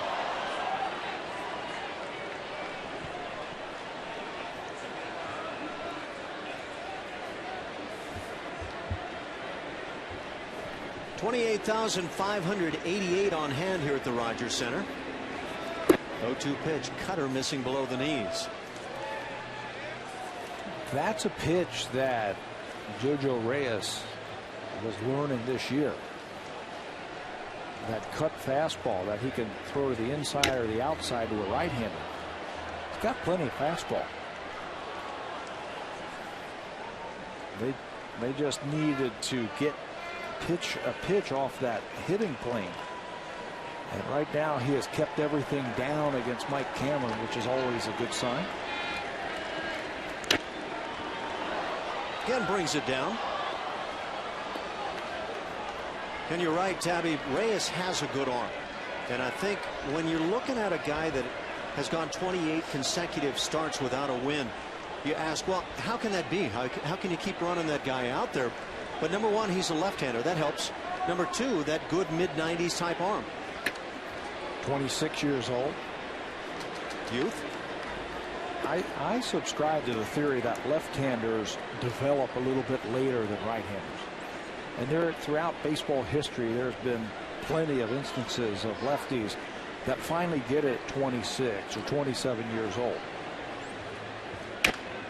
Changeup grounded to the right side. Rivera goes after it initially, now goes back to the bag as they just do get Cameron. So Cameron 0 for 3 on his night. So the Blue Jays with a 26-year-old guy who can throw in the low 90, using his changeup a little bit more, teaching him a cutter. Maybe they have something. Well, you bring up a theory that applied to a guy that I idolized as a kid.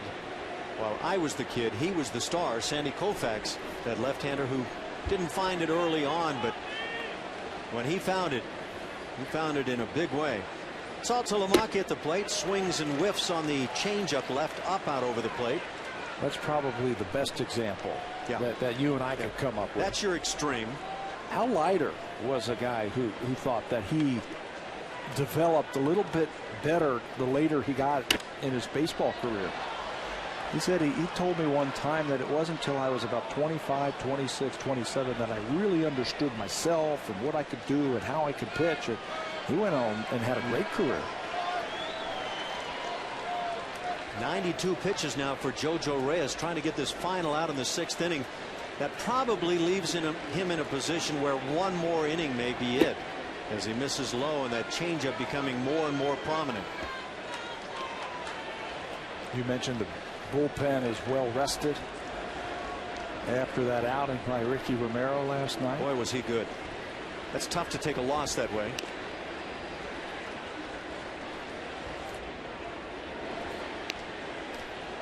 Went out and battled the 8th inning to get the complete game, but he left the bullpen arms not needing to work at all.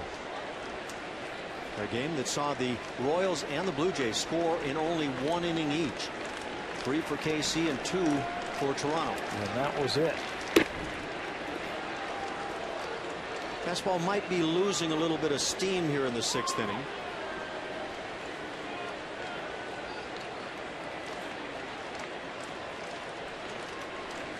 John Farrell no doubt thinking about things, where he turns next. Does Reyes pitch another inning? That pitch count pushing ever closer now to 100.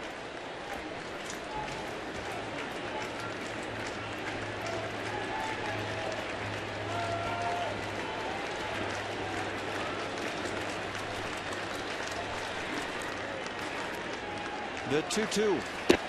Got him. Finds the outside edge. Maybe taking a little bit off. Second time on the night that Saltalamacchia struck out, and that's 3 overall for Reyes. Jose Bautista will be coming to the plate in the next half inning.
Zone, our guests of Joseph Brant Memorial Hospital, and a nice place to take in a ball game from. Well, those do look comfy. Have you been down there for a game? I have not. It's very nice, but it's very close. You have to be heads up, bring your glove on that evening. I would rather have one of those plexiglass deals like they have in hockey if you're sitting down there. I have been a proponent of that sort of thing for a long time. Top of the order, Mike McCoy takes that hanging curveball called a strike. A lot of umpires won't give that one. They got to stay with it and watch it all the way in. Like hitters, you don't want to give up on it. McCoy 0 for 2 on the night. It's a hittable fastball as he fouls it back.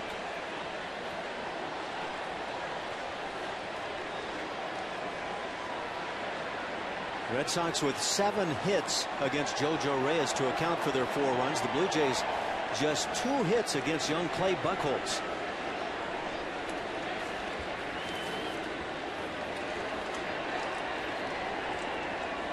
McCoy has grounded out and struck out.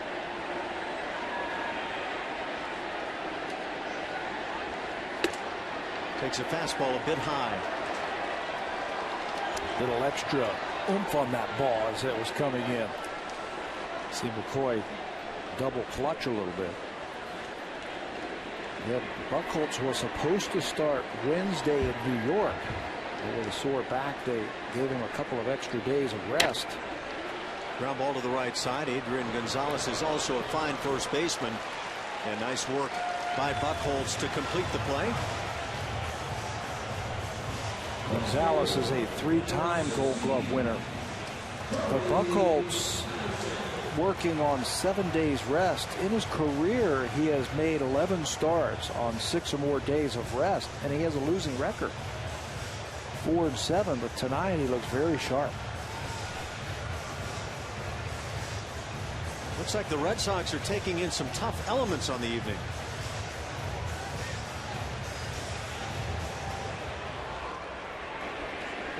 Must be colder down there than it is up here. Yeah, I don't feel anything like that to put the hood on and the jacket, huh? When you're big stars, you got to cover up a bit. Corey Patterson stands in 1 for 2 on the night. He scored that lone run for the Jays.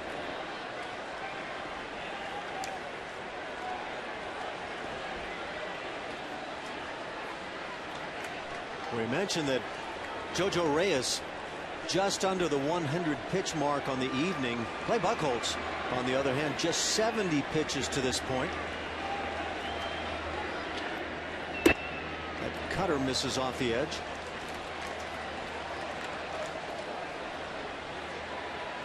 You have to feel like when Jose Bautista is due up in an inning that you need to get somebody on base in front of him. Conversely, Clay Buchholz is thinking, I don't want to face that guy with players on. So it bears down just a little bit more. There are his numbers right there. This is the 3rd time through the lineup. 212, 268, 304. The 4th time through it jumps all the way up to 375. Jose Bautista no doubt knows those numbers. And there's ball 4. So even though Buchholz knew he didn't want to have a man on base to have to face Bautista in that situation, that's exactly what he gets.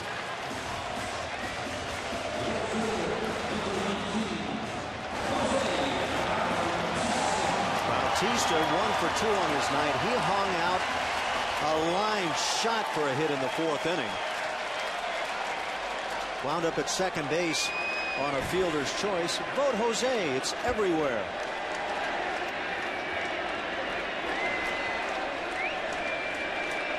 Blue Jays a big swing from getting back into this game. Jose appeared to be taking all the way. Sometimes that mere thought of taking all the way quiets the body down. And Jose has been a little hyperactive at times. Yeah, track the ball just a little bit more. You tell yourself you're going to watch it all the way into the catcher's glove.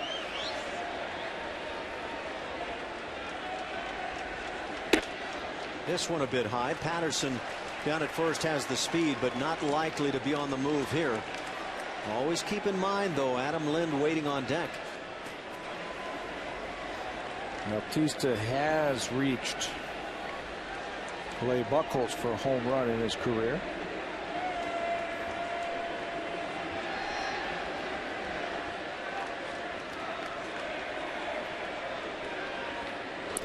Buchholz throwing to first base, and you have to ask yourself why. Imagine Terry Francona, if he could talk to his right-hander right now, would say that very word. What are you thinking? Well, you know he's not going to try and steal, right? Might be a delay tactic about not wanting to throw to home plate. With a hit, Bautista hitting .347. Big swing as he drives it to center, but room for Ellsbury. That's 2 down in the inning. Bautista's had some good swings tonight, just getting under a couple. And that's why you throw a cut fastball, just to get it off the barrel of the bat. You keep the ball away, watch the movement right at the end, and it stays off the barrel of the bat, the middle of the bat, and catches it off the end, and it's just a long fly ball to center field. Now Bautista had a great swing, but I think you're on the money with that. I think this ball hits just off the sweet spot. And that's what a well-pitched cut fastball does.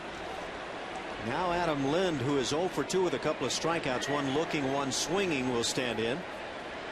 Jay's in need of a big swing. Adam takes a strike.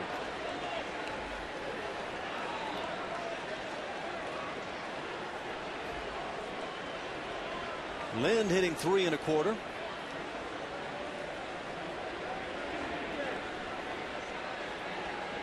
Buchholz a long look in, and now gets the one he likes, and again turns and throws to first base. And again, you got to wonder, is he concerned that Patterson is on the move? If Patterson takes off and leaves first base empty, would you consider walking Adam Lind? Possibly, but Patterson wasn't even off the base when he threw over there.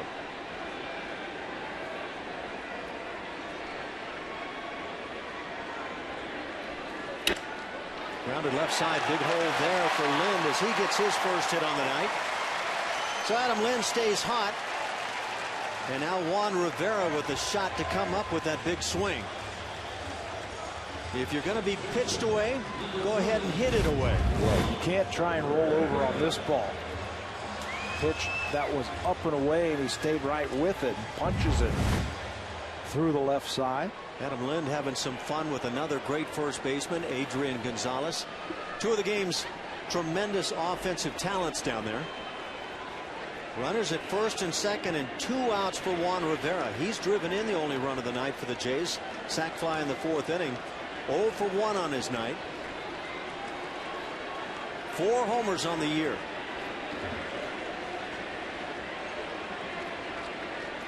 Buchholz still has his mind on base runners.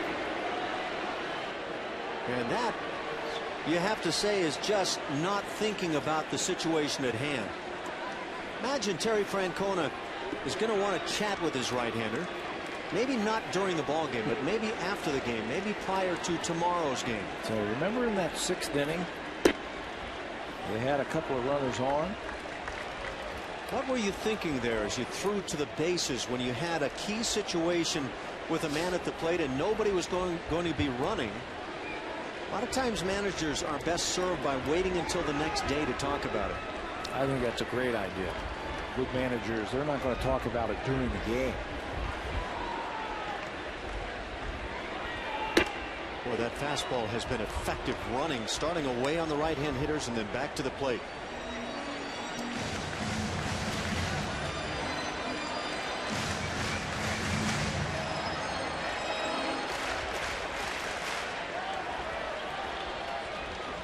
Buchholz knows he needs to keep it right here. Waiting on deck is J.P. Arancibia. That presents much more power at the plate. 4-1 Boston.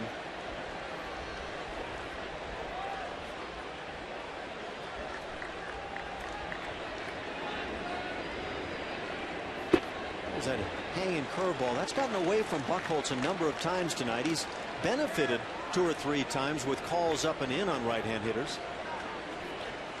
He got Adam Lind with it his first time up.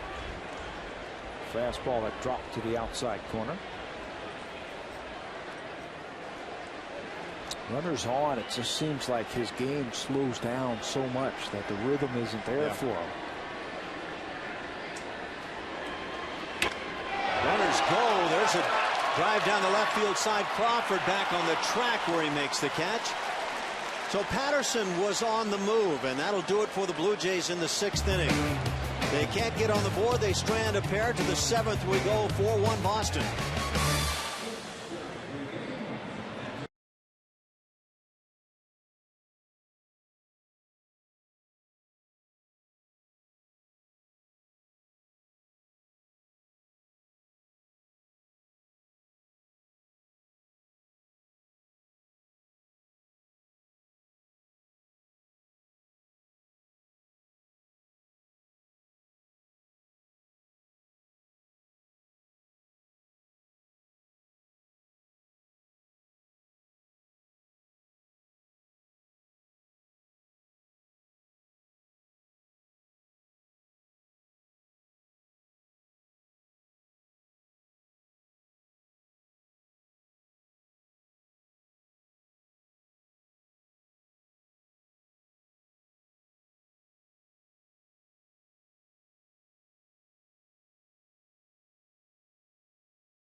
Or anywhere across the Blue Jays radio network. Greg's on in the booth, and Jerry Howard has to be enjoying himself. Why? Because you're up here? Is that why? Well, because you're up here with us? Maybe so. Huh? Interpret it any way you would like. All right. Sounds good. Hi, Scott. Say hello, Scott. He's had a rough day today. It's a 4-1 Red Sox lead. Top of the order for Boston. Jacoby Ellsbury stands in 2 for 3 on the night with a double and a single. He scored a pair. And the pitch is promptly grounded foul first base side. Ellsbury, second broken bat of the night. Robbed of a hit his first time up, leading off the ball game. On a great play by Mike McCoy up the middle. He then doubled and then singled. What a force he has been at the top of that lineup. Mike McCoy has made a couple of very fine plays for the Blue Jays, getting another start at shortstop. If you're joining us late, Yunel Escobar in the original lineup, unable to go tonight. Pitch it sharply. Hill to his left will glove it, spin and throw out the leadoff man for Boston.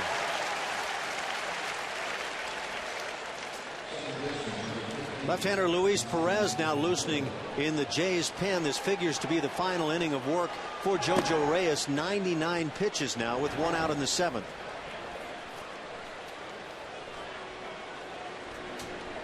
Dustin Pedroia has reached twice.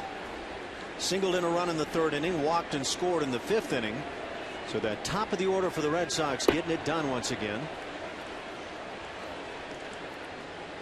Scoring 3 runs. He's been on base a couple of times. Like you said, that's 100 pitches now for Reyes. Much better outing tonight. He's a different pitcher than the last time the Boston Red Sox saw him. That at Fenway Park didn't last long and needed a lot of pitches to get that done. He only threw first pitch strikes to 4 of the 16 batters that he faced that day. There's a liner into right center field. Rajai Davis can't make the play, has to make a leaping grab to keep this from going to the wall in right center. A 1-out single for Pedroia. Good speed by Davis to cut that ball off, and it's going to be a tricky hop also. In between, do I go for the catch And he knows he's got to keep it in front of him, or it's extra bases. Also, Jose Bautista sprinting in behind as John Farrell now says that's enough on the night for JoJo Reyes, with the left-hand hitting Adrian Gonzalez coming to the plate. Don't know if that's a surprise at this point, but Luis Perez, another left-hander, will come on, a guy who probably throws a bit harder. 4-1 Boston as we're in the 7th.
Jamie Campbell gets it all started at 12:30. Game time at 1:07 as Brandon Morrow takes a 2-3 mark to the hill against John Lackey. 3-5 for the Red Sox.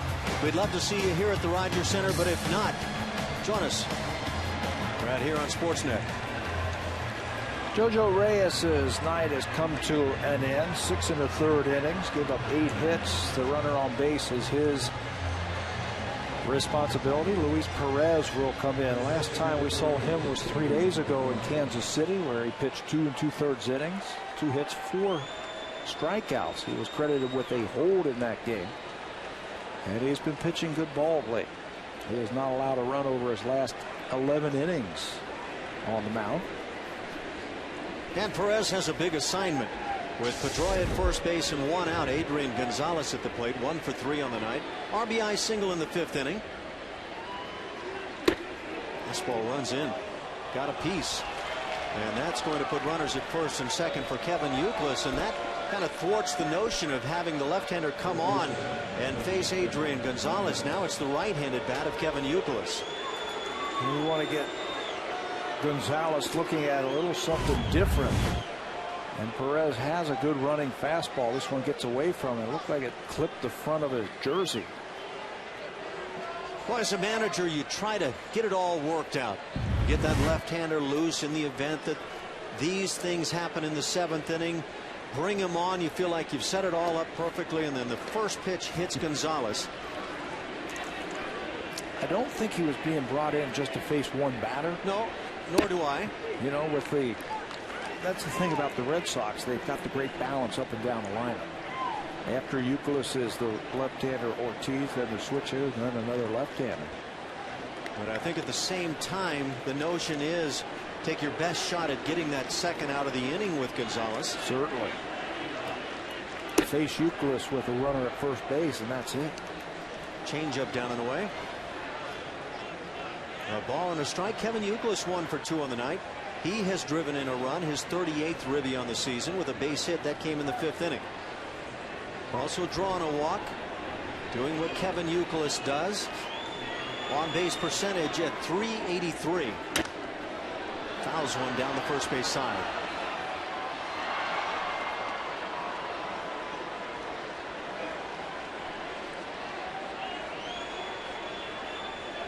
Even when Kevin Youkilis isn't coming up with all the hits he'd like, and he's hitting just .257, you can count on an outstanding on-base percentage from Youkilis.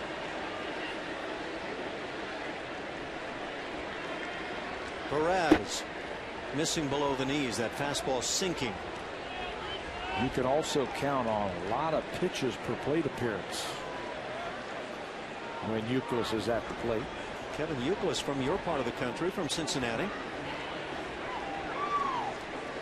Well, you know he can hit them.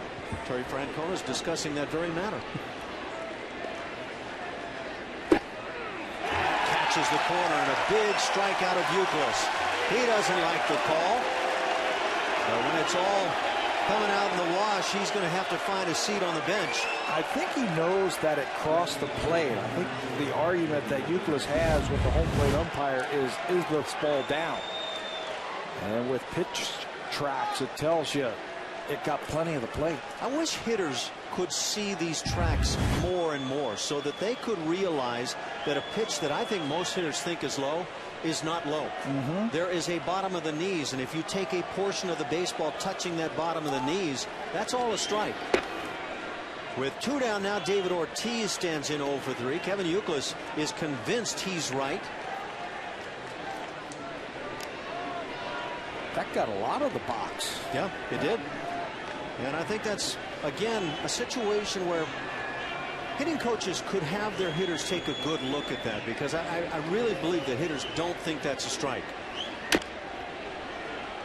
Count evens at a ball and a strike. No hitter thinks that's a strike. We're always begging, right? Yeah. Kind of the nature of the game. Pitchers, though, are trying to make that perfect pitch, and that wasn't even quite perfect, but it was very good. You will not convince that guy that that pitch was a strike.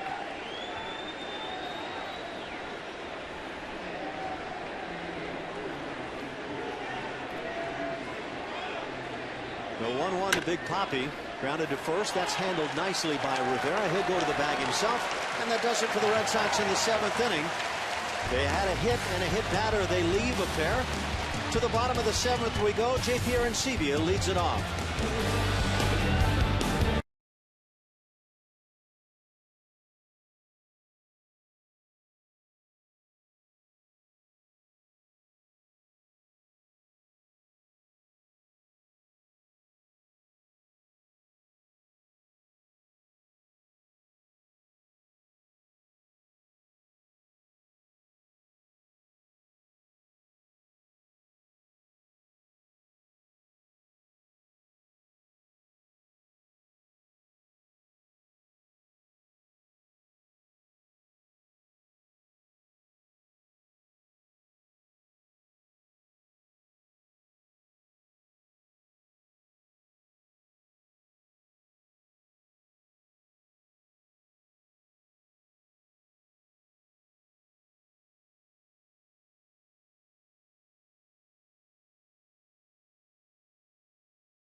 I thought he did a good job pitching into the 7th inning. He didn't give up the 8 hits, but he had better command.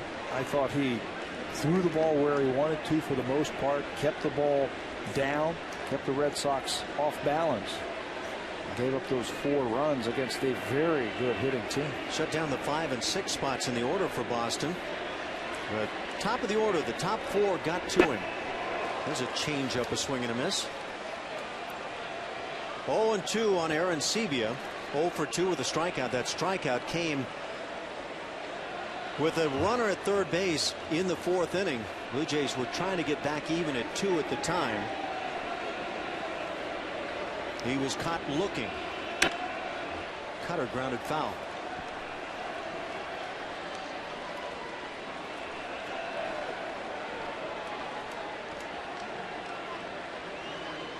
You have to hand it to these Red Sox. Getting in this morning at about 6:30 or so and get a little sleep, get out to the ballpark. Didn't take batting practice on the field. Breaking ball got him. Good pitch there. Good changeup. Buchholz isn't really a strikeout pitcher. His career high was set last year with 120 strikeouts. So he'll get about 5 or 6, but tonight he's using a curveball, a good cutter, placing his fastball. You can see where all these pitches are and the movement that he has. He's only given up the 3 hits. And you were talking about the Red Sox getting in late. Teams, for the most part, when they are playing in one city and heading to the next, they will send the starting pitcher ahead early. Buchholz couldn't get out early last night because of the weather in New York. He had to stay with the team, and he came in with Terry Francona and got in about 6:30, 7 o'clock this morning. So this makes this even more impressive what he's doing here tonight. And now the rest of the starters for the Red Sox are probably angry as they can be because the Red Sox may be reformulating that plan, saying, no, you go ahead and stay with us and fly with the team. Buchholz made it look easy. Yeah. Well, Beckett has had a big season to this point. 2-0 the count on. He'll make that 3-0. Daisuke Matsusaka had his Tommy John surgery today. So he is going to be lost for the season. There's a guy that's pitched well against the Jays, but not necessarily against some of the other clubs. Remember that start he had in Fenway Park? He was outstanding earlier this year. At a time when he had been having a miserable time. Just awful. The Red Sox, excuse me, Ash, the last 2 days have lost 2 pitchers to Tommy John surgery. Rich Hill yesterday had his, who was having a great year out of the bullpen, the left-hander for the Red Sox, and then Matsusaka today. The 1-out walk to Hill brings up Rajay Davis. Blue Jays don't have a whole lot on the bench to work with. Yunel Escobar bothered by that leg injury. Jose Molina is there along with Edwin Encarnacion, and that is it. It has been a short bench for John Farrell to work with. And so once he writes that lineup card, pretty well stuck.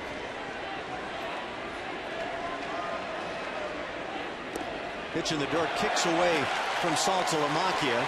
Moving into second is Aaron Hill. After a big turn at the bag, he'll hold there. An alert throw from that first base dugout area onto third base. Saltalamacchia didn't get to his knees, but on a fastball that's next to impossible. So you most often see the catcher trying to backhand.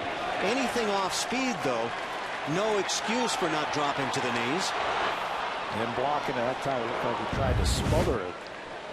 It is just too quick with the fastball.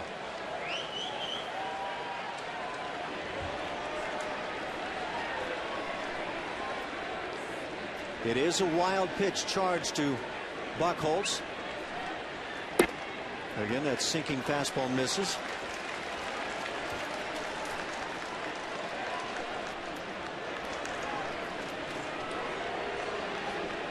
Van Help, the pitching coach, Kurt Young, coming out to the mound for Boston.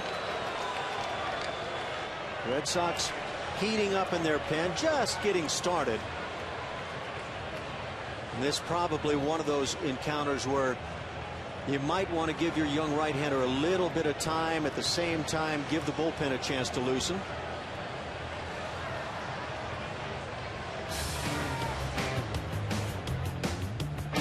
Save during the Beauty Tone paint sale only at Home Hardware and Building Center locations. Homeowners helping homeowners. I think you're absolutely right that this was a stall tactic, if you will, to give Daniel Bard a chance to get up and get loose just in case they need him if Buchholz can't get through this inning. He just got up as soon as that pitch was thrown in the dirt.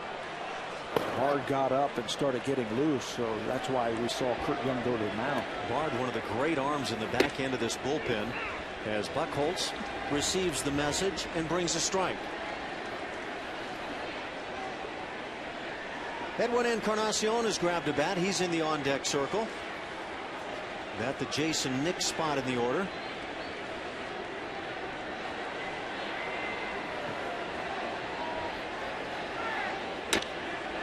Grounded to short.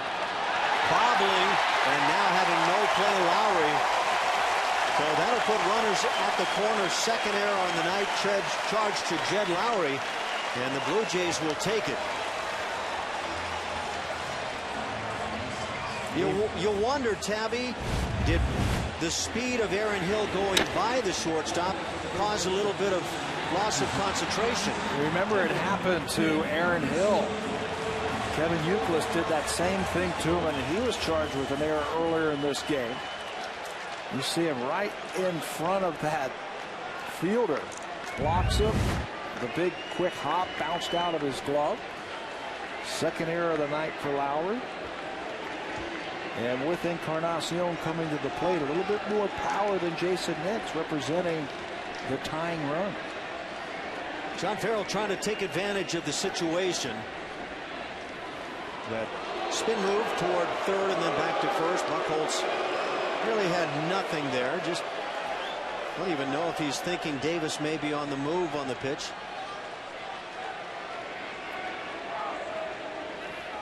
Edwin Encarnacion trying to come up with a big swing, hitting .264 with just one home run. What a time this would be to open up that home run barrage.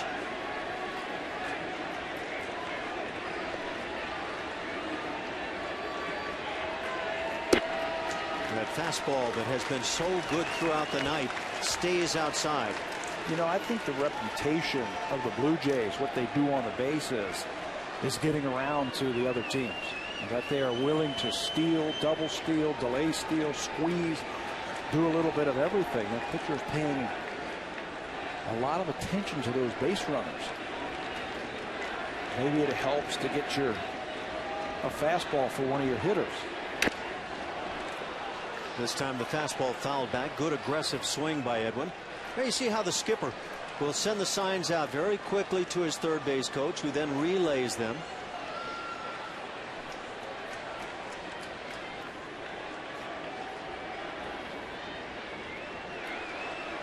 Just like Corey Patterson at first base, Rajay Davis is not getting a very big lead. It looks like he's trying to get some kind of walking lead against Buchholz. Look at that. He's only a half a step off of first base. It's kind of a useless move right there. You want to wait till the base runner gets his extent of the lead and then see if you can pick him. This also is a situation where I'd say the Blue Jays very well may be considering that running game with Davis. Well, watch how he takes his lead. It's a walking lead. Trying to get his momentum going to second base. That's not your big lead that you usually see from him. That's that timing lead. If you can time it right, you can take the bag. That's something that they work on. At the same time, if Buchholz can time it right and show some quick feet and a move to first base, that's where you can pick a man off. Stays close to the bag, and then when he comes set, that's when he starts moving off the base.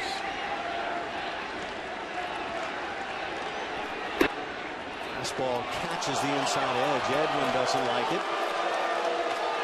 1-2 the count. Pitch tracks will be able to tell us where this pitch is. They go up and in, and it just catches the upper part of that strike zone. Any part of the baseball in any part of the strike zone, and you've got what should be a strike.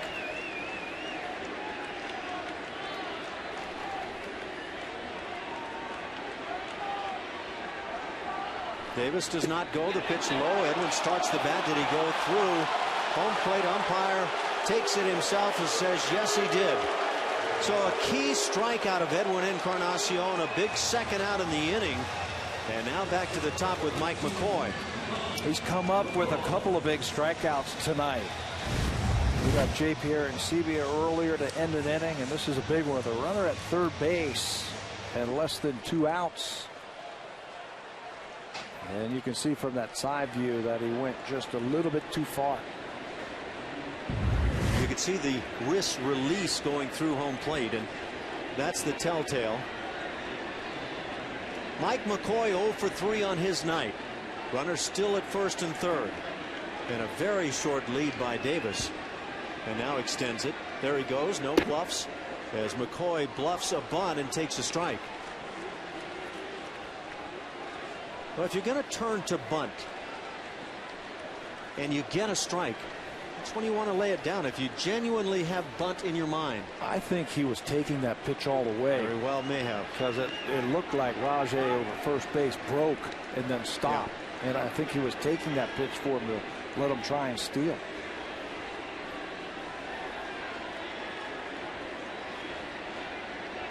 There's that spin move from Buchholz. Rajay this time had a very short lead. There was really nothing going on. We're waiting for Buchholz to come set, and then Davis will take his lead at first. Very short lead, and then as he starts to come set, he starts bouncing off of the bag. Popped up. Should be room for Gonzalez, and he'll make it just a step from the railing. And there goes a chance for the Blue Jays in the 7th inning. They had a couple of runners on due to the error by Lowry. We go to the 8th. It's a 4-1 Red Sox lead.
American League in triples 4 times. And this will be the 4th triple of the season as that ball gets by Jose Bautista in right field. The great speed of Carl Crawford. He makes it easily into third base. He would be stranded there, though, as JoJo Reyes got Mike Cameron to end the 4th inning. And Carl Crawford starting to show why they spent a lot of money to get this multi-talented player.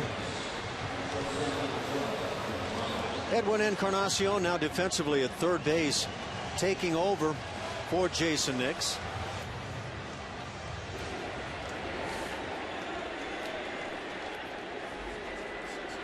Blue Jays 0 for 7 with runners in scoring position on the night, and it has cost him to this point. 4 runs, 8 hits, 2 errors for Boston, 1 run, 3 hits, and 1 error for Toronto. Jed Lowry at the plate. Luis Perez, second pitcher of the night for the Jays.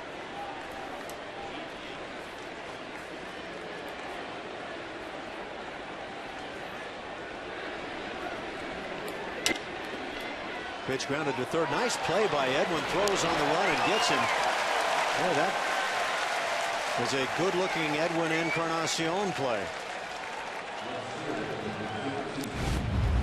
Showing some good range and some good hands. Off the short hop.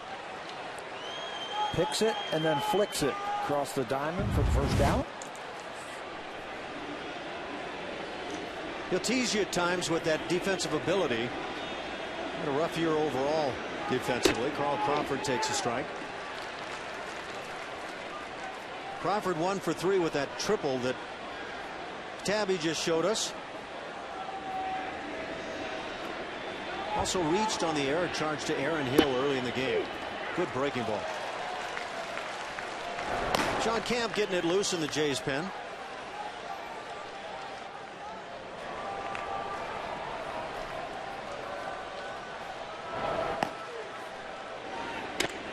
Curveball grounded on 2 hops to first. Rivera there. He'll make the play.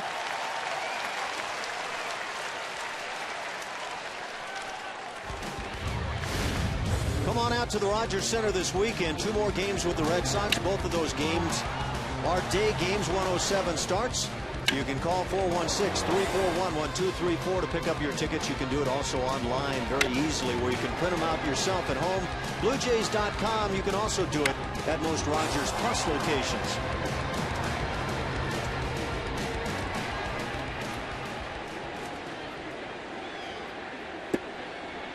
With 2 down on ground balls, it brings up right fielder Mike Cameron. What a nice job Luis Perez has been doing for the club. Certainly has. He made his big league debut back in April at Fenway Park. The thing I like about him is he doesn't look intimidated. Comes in and throws strikes. Impressive arm to go with it.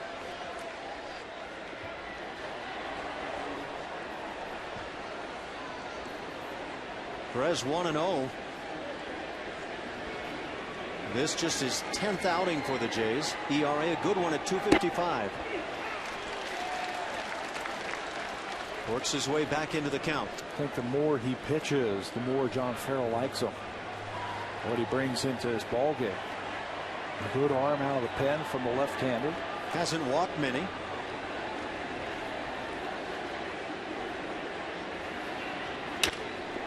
Another ground ball. Mike McCoy will handle it. Throw low in the dirt, dug out beautifully by Rivera. So Rivera gets a nice job done at first base. 3 ground ball outs in the 8th inning. Work to be done for the Blue Jays bats as they trail it 4-1.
Seven strong innings. Yeah, for the 4th time he pitches 7 innings this season. In line for the W. Just 3 hits given up. 2 of them in that inning where they scored their only run of the game. That was back in the 4th inning. He goes with 6 strikeouts, couple walks, 100 pitches. So So Buchholz will now give way and turn it over to the bullpen, and it's been a very good bullpen. 26-year-old Daniel Bard, hard thrower, 1-4 on the year. Don't let that fool you. ERA good at 2.87. His 31st appearance on the year, and he's allowed just 20 hits in 31 1/3 innings. Yeah, and 31 strikeouts to go along with 7 walks. He leads the team in holds with 12 of them. Good hard fastball, good overhand curveball from Bard. He started with Corey Patterson, Jose Bautista, and Adam Lind to follow here in this 8th inning. Jays just 3 hits on the night against Clay Buchholz. Little looper, destined for right field, and it drops. So Corey Patterson gets a start, his 2nd hit of the night. He's reached 3 times. 4th hit of the night, all of them singles. High fastball, and Patterson jumps on the first pitch he sees. Lofts it into right field. Now Bard says, all right, I got my work cut out for me now with Bautista. As a hitter, if you're going to break that bat, be a hero. Jose Bautista 1 for 3. He's had some very good swings, better than we saw in Kansas City, maybe even in Baltimore for that matter. You know, and I think the harder the better for Bautista. The harder the pitcher throws it, the more he likes it. Well, Jose Bautista didn't like that call at all.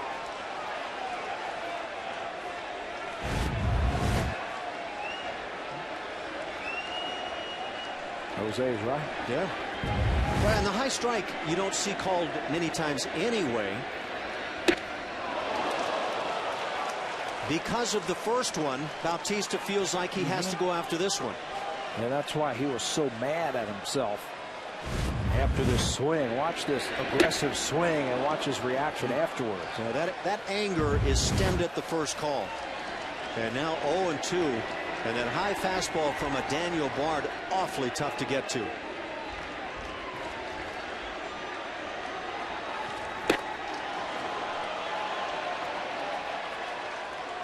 Well, when you swing as hard as Bautista does, that's awfully hard also to keep the bat back. I know I couldn't do that. The way he gets set up and loaded. Challenging him with some heat. Do you think that's the book on Bautista for Bard, or do you think just the way things are working out?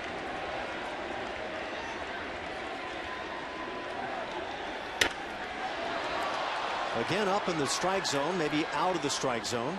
Well, when you throw 98, I think you can do that, and he's got that good curveball.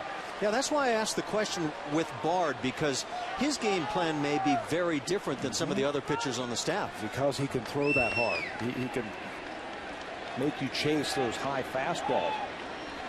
And then when he does spin a breaking ball, it looks like it starts out not playing and then drops.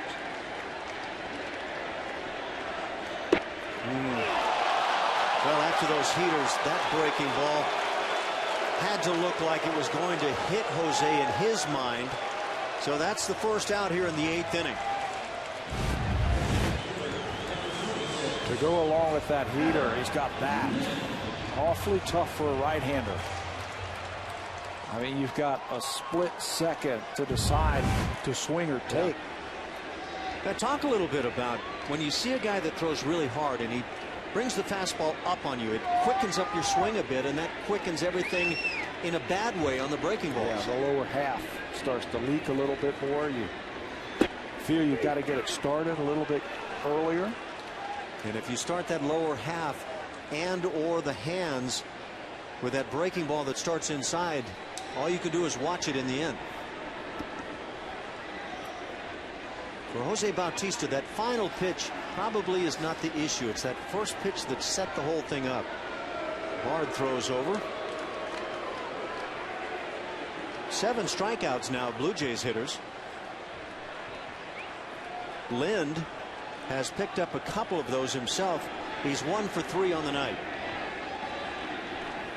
That is not a happy Jose.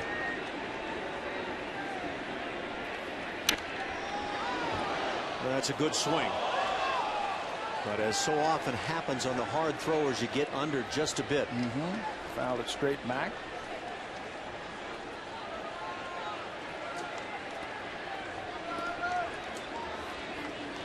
Lind hitting .329.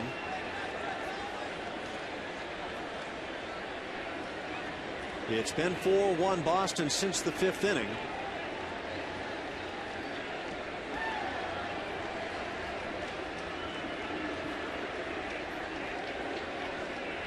A lot of people talk about Red Sox hitters slowing the game down. Red Sox pitchers do a pretty thorough job as well.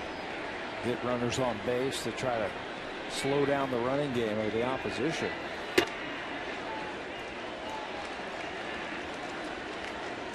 It's an interesting lead over at first base that we have seen from some of the base stealers tonight of the Blue Jays.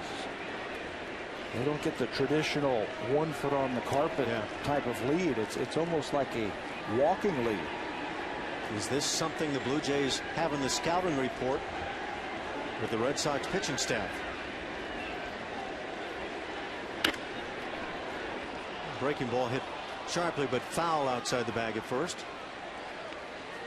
Get a little glimpse of that defensive ability of Adrian Gonzalez. This guy can hit, but he can play on that defensive side of the game as well.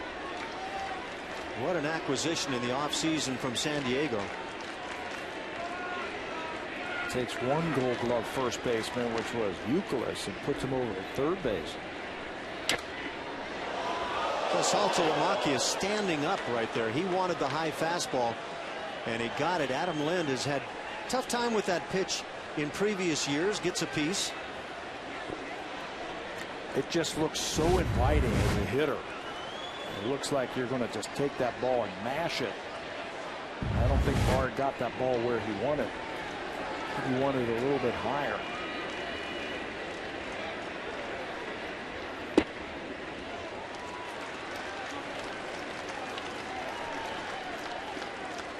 Bard trying to pick away at that outside corner. 2-2 the count.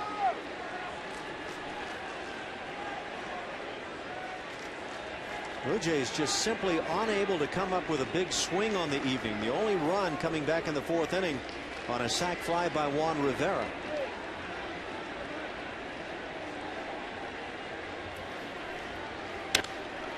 Pitch is fouled. Looked like Saltalamacchia might have gotten crossed up. When you see a reaction like this from a catcher, this is not the way you want to do it. Look like that flinch like you do in your dreams at night when you see the baseball coming your way. And he was saying, please foul it off. Yeah. Swing at it and foul it, please. You get your wish when Lind does get a piece. Got him. High heated 97 puts Lind away for the 3rd time on strikes tonight. That's 2 outs in the inning and brings up Juan Rivera. That's what Bard does well.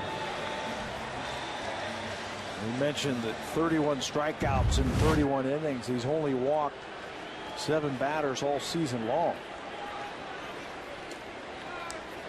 What a setup man in front of Jonathan Papelbon. Yeah, that's a closer in waiting, but Papelbon is the closer, has been for some time. He's done a fine job with it. So now Rivera stands in 0 for 2 on the night with that sac fly and the RBI in the 4th inning. He takes a strike. Tim Timmons has had probably a larger strike zone than most umpires that we'll see on any given night. But I think the box has shown us in most cases that he's been right. He's been right. Yeah. The only one that I can think of was the Bautista one a couple of batters ago. So I applaud him for calling strikes that other umpires don't tend to call. Pitch it sharply, but right at Gonzalez, who goes to a knee to make the play and then to the bag. And that'll do it for the Blue Jays after the leadoff single by Patterson. Nothing to be had. It's 4-1 Boston as we go to the 9th.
for the Blue Jays following JoJo Reyes and Luis Perez. This is Sean Camp's 27th appearance for the Blue Jays out of the bullpen.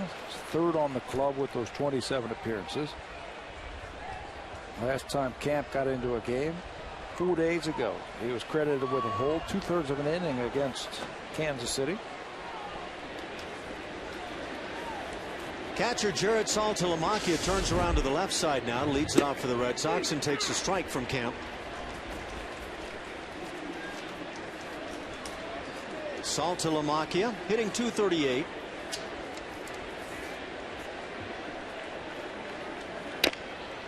Taps one first base side. It'll stay fair for Rivera as he goes to the bag. He's been busy down at first tonight. That's out number one. He's made some nice plays over there at first base.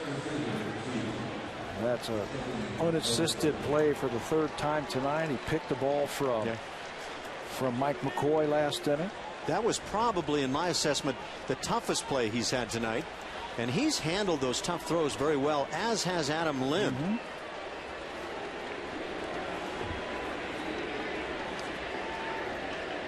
Adam Lind able to keep that smile despite 3 strikeouts tonight. Back to the top with Ellsbury. 2 for 4 on the night. Could have had 3, but he was picked in the first inning by Mike McCoy, who's had a nice night defensively.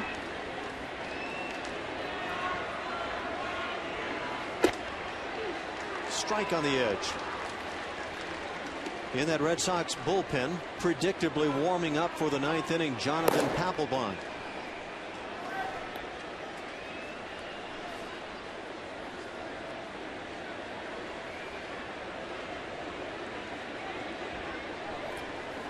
For Terry Francona, managing games with leads has to be pretty comfy with those big arms he has in the back end of the pen.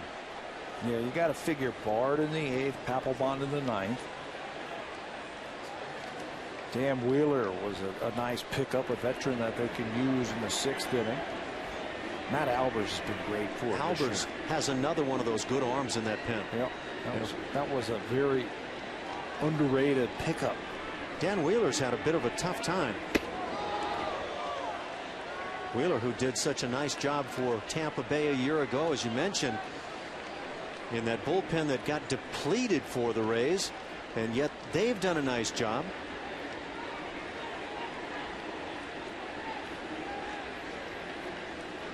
Blue Jays bullpen has been among the leaders in ERA in the American League through most of the season.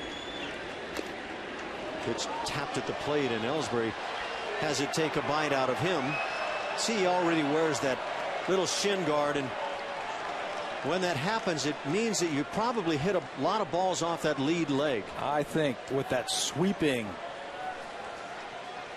breaking ball that Camp has, it just zeroes in. I don't think it, right off the knee. That frisbee breaking in toward the hitter, and now maybe below the knee on that upper end of the shin. That'll mess up an evening.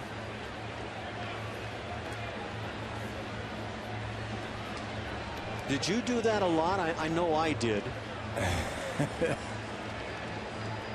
I remember hitting balls off my knee. I remember one time I fouled a ball off my back knee. Now that's hard to do. That is hard to do.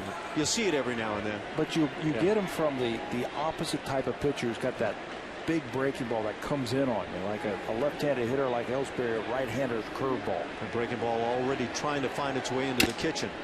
High chopper left side, going to make it tough. Edwin comes on and makes the throw, but nowhere near in time. Third hit of the night for Jacoby Ellsbury, infield style. Nothing wrong with that leg. The way he can run. He got out of that box and he was thinking base hit all the way. As soon as he hit it right off the top of the plate, this is base hit written all over it. Edwin did all he could. Sure. But again, you see that chopper and the speed of Ellsbury added up, and you know you've got no chance. A 1-out single brings up Dustin Pedroia. With a 4-1 lead for the Red Sox, likely that running game could come into play. Camp with a strike. John Camp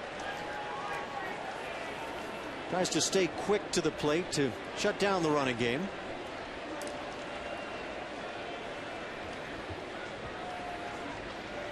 J.P. Arancibia statistically has been a bit better than Jose Molina throwing out base thieves this year.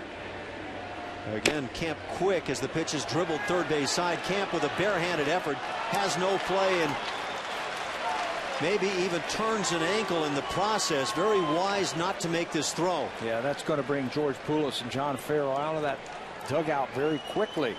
The spikes can grab on that field turf and just really grab your ankle.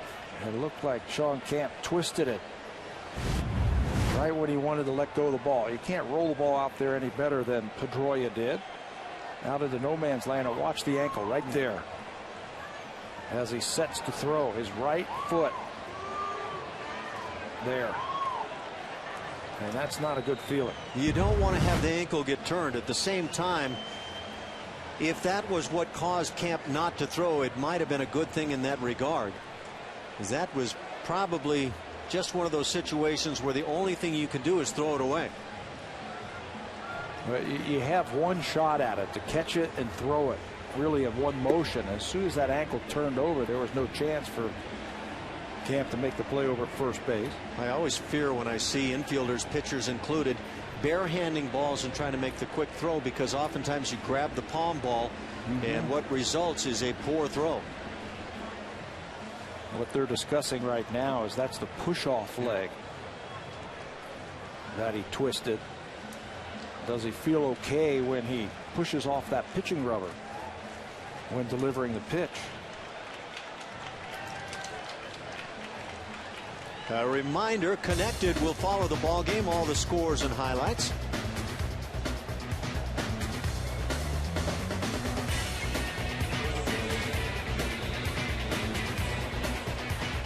So still one out here in the ninth inning. Couple of swinging bunts, and the Red Sox have runners at first and second. For the 3-4 hitters, Adrian Gonzalez 1 for 3 on the night. He has singled in a run and hit by a pitch. Also grounded into a double play that plated a run in the third inning. That was the second Boston run. They have not looked back from that point on. Blue Jays made it a 2-1 game in the fourth inning as the pitch is low. And the Red Sox 2 more runs in the fifth inning. RBIs from Gonzalez and Kevin Youkilis. John Farrell looking around to see if he can find some offense. Needs Sean Camp to come up with a ground ball for the double play. Won't get it that way. This ball is going to be a fair ball down in the corner, and it kicks up and over the wall. That may benefit the Blue Jays, but a run will score on the ground rule double by Gonzalez, and now a 5-1 Boston lead. And that will likely sit down Jonathan Papelbon. It brings out John Farrell. 3 straight hits for the Red Sox as they put a run on the board and have runners at second and third. Frank Francisco will be summoned.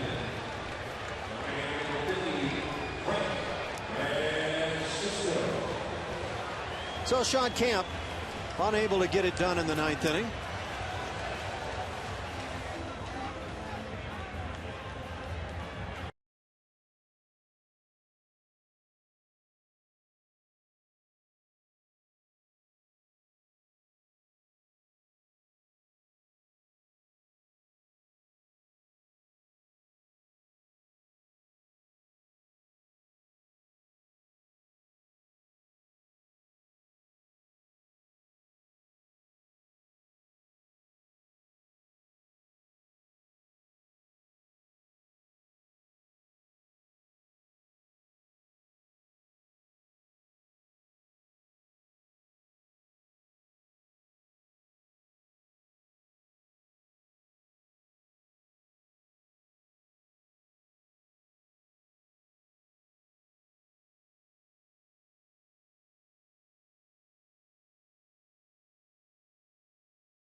Fourth pitcher of the night for Toronto.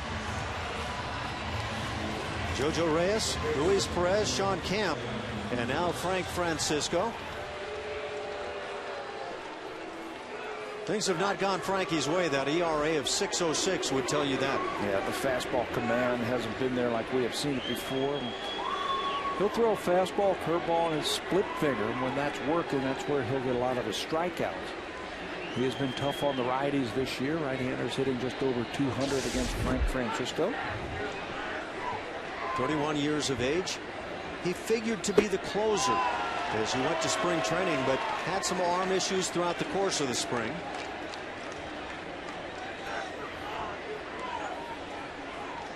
Kevin Youkilis, 1 for 3, had an RBI single in the 5th inning. He's also drawn a walk. Infield draws in for the Jays.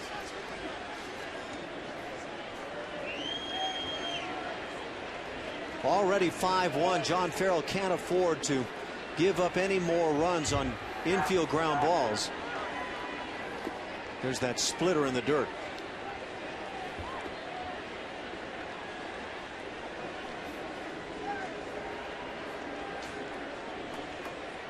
Aaron Sebia has been back and forth a bit this year in terms of getting to his knees on pitches in the dirt. And I think he's keenly aware that that has been a bit of a shortcoming at times. Getting better and better every time he is out there. I like the leadership. Going out there to talk to a big pitcher. Fastball runs inside. It gets a piece of either the bat or hand. And the home plate umpire Tim Timmons says that was all bat. Just hang around here. You got some more hitting to do.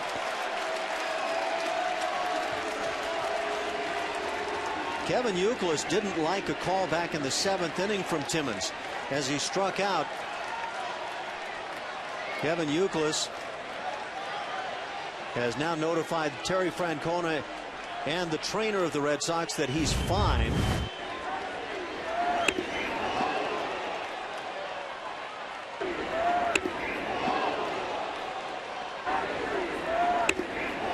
That sound doesn't say hand to me. No. It sounds like bottom of the bat. Yes. Right there on the knob. And not a lot of arguing between Youkilis and the umpire and Terry Francona. You don't want to be hit in this situation. You want to be hitting, don't you? A couple of runners on, infield in. The game of Youkilis is get on base as he takes low, but he's also been a great RBI man. Yes.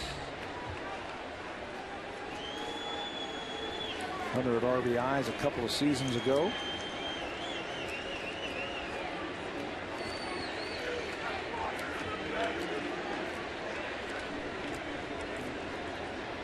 The 2-2 got him. High gas. Kevin Youkilis will turn in anger toward the home plate umpire, but he really doesn't have a beef. Francisco comes out of that bullpen. He's got a good arm. It's called 94, 95 miles an hour in the high part of the strike zone, actually out of the zone. So now, after the strikeout, they don't move the runner. First base is open, and the way David Ortiz has been swinging the bat, they're not even going to give him a chance. Despite his 0 for 4 night tonight, David Ortiz commands that kind of respect. He'll be put on to load him up for Jed Lowry, and of course we've talked about the way Lowry has handled Blue Jays pitching. But it is this 5 and 6 spots combined that have had the tough time for the Red Sox tonight without a hit. Ortiz was just named the player of the week last week for the way he has been swinging the bat. Hit over 500, 4 doubles, 2 homers, 6 RBIs. So you got a base open. You'd rather take your chances with Jed Lowry.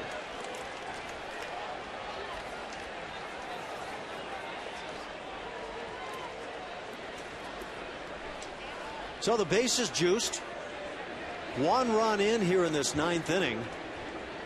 And now switch hitting Jed Lowry at the plate, 0 for 4. Nice play by Edwin Encarnacion to get him in the 8th inning. Francisco finds the edge.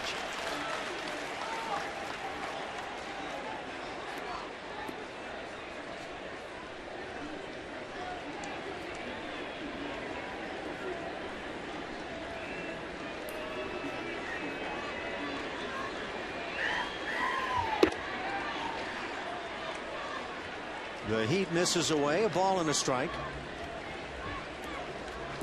Nowhere to put him. Infield shades to the right side a bit. Outfield shades toward left just a bit.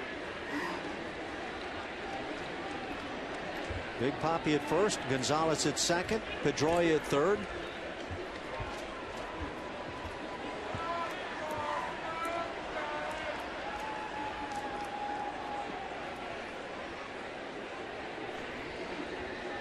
Notice how Aaron Sebia waited to put down the sign. Wait till that hitter is no longer looking down toward home plate. There have been a few players who have stolen pitches when they get into that batter's box. If you go a little bit too quick, there's now his career numbers with the bases loaded. He also has good numbers this year hitting with runners in scoring position in 2 outs. He's come up with some clutch hits for the Red Sox. As a catcher, you watch those eyes of hitters and you want to make sure they're not looking anywhere near the signs. Splitter got him. Well done by Frank Francisco as he strikes out a pair after coming in here in the 9th inning. So the Red Sox pick up a run on 3 hits and the intentional walk. They leave 3. The Blue Jays in the bottom of the 9th with work to do as they trail by 4. It'll be Aaron Sebia, Hill, and Davis.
Leads it off, and he'll do it against a new right-hander, Jonathan Papelbon. Not a save situation for Papelbon with the Red Sox scoring a run in the top of the inning, but Papelbon was warmed up, so Terry Francona brings him in.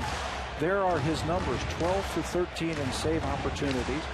He is the Red Sox all-time leader in saves with 200. That 200th save was Tuesday night in his 359th Major League game, the fastest ever to reach that mark. The previous best was Mariano Rivera, 200 saves in 382 games. So Papelbon with a good hard fastball and a good splitter comes in to this game now in the 9th inning to try and close it out. Again, when the Red Sox get a lead late with the arms they have in their pen, they make life awfully tough. So it's Aaron Sebia with the assignment of getting something started here in the 9th. Papelbon starts it at the knees. 5 runs, 11 hits, 2 errors for Boston, 1 run, 4 hits, and 1 error for the Blue Jays. Jojo Reyes pitched well, but not quite enough with the way Clay Buchholz performed for Boston.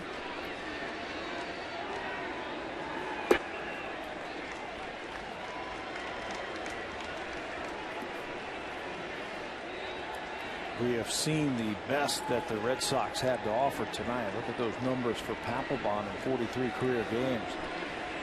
6-2 and 25 saves.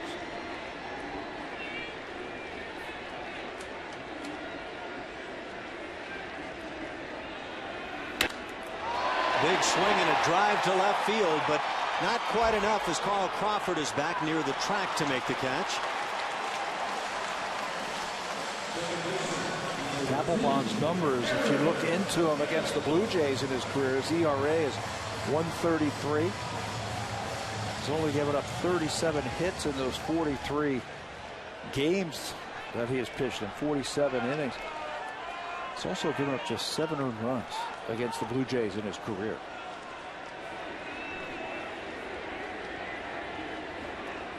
Aaron Hill 0 for 2 in the night. He has drawn a walk. Couple of deep fly balls to center field. Papelbon starts him with the slider.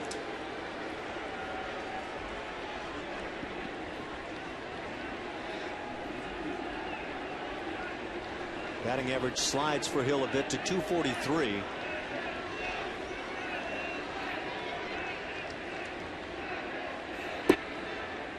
Again the slider. A little bit different than what we have seen from Papelbon over the years. Working that slider in just a little bit more.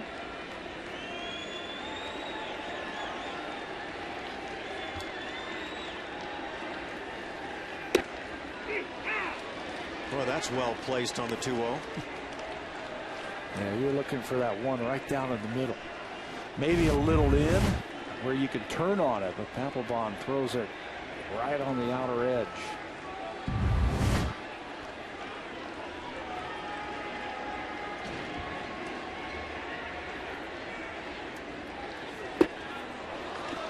And the changeup that just dives. Throws that change as a splitter. And it's hard too. 88 miles an hour.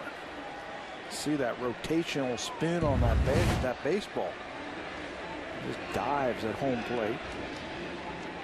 Take that spin off the fastball, and it no longer wants to hold through the air and just falls toward earth. High heat in the check swing.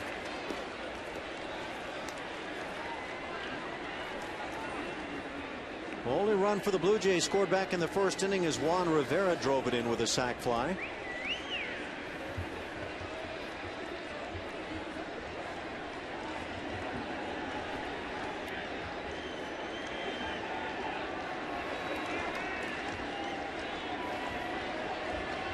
Papelbon with the 2-2, the high heat. I think we wondered what would happen with the Red Sox with their late night in New York last night, getting into Toronto late. Obviously, it hasn't impacted them in a negative fashion tonight, other than the fact that they came in having scored 6+ runs in their 6 consecutive wins coming in. They haven't quite met that number tonight. Do you think it has a chance to catch up tomorrow?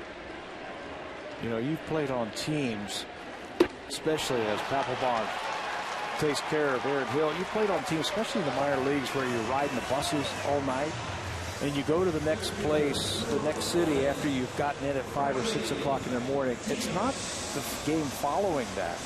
It's the second time in, the second day of that trip, where you really start to feel it. Tonight, the Red Sox are playing on adrenaline. The excitement being in a new city, playing here at Rogers Center, but then you go home and get a night's sleep. You got an early game tomorrow. That's where you might feel it. So Rajai Davis, the last hope for the Blue Jays. Takes the fastball pumped right through the heart of the plate. How many times did you get off that bus you were talking about? Too many. No chance to get any rest whatsoever, and your ball club would pile up about 17 hits and 11 runs on a ball game. That happened a lot of times.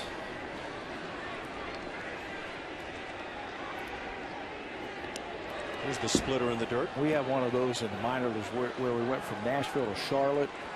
The bus broke down in the middle of the Appalachian Mountains. We sat there. We didn't get in until 12 o'clock the next day. We were at the ballpark at 5. Put up 22 runs that night. I mean, that's the kind of thing. You're just playing on adrenaline. You're not thinking about anything. You're just thinking about going back to your hotel room and getting some sleep. Slider hit in the air. This should do it as Ellsbury glides into right center. He'll make the catch in front of Cameron, and that does it as the Red Sox dispose of the Blue Jays in the first of 3 here in this series over the weekend. The Red Sox have now won 7 in a row, a 5-1 Boston win. And they do it with good pitching. Clay Buchholz, 7 solid innings. He just gives up the 1 run. Daniel Bard had a very clean inning in the 8th, and then Papelbon finished it off. That's the recipe that Terry Francona is going to be using. And then you've got that good offense. 11 hits and 5 runs will get you a lot of wins. Thanks for watching. We'll see you tomorrow right back here at the Rogers Center as Brandon Morrow goes against John Lackey and now connected.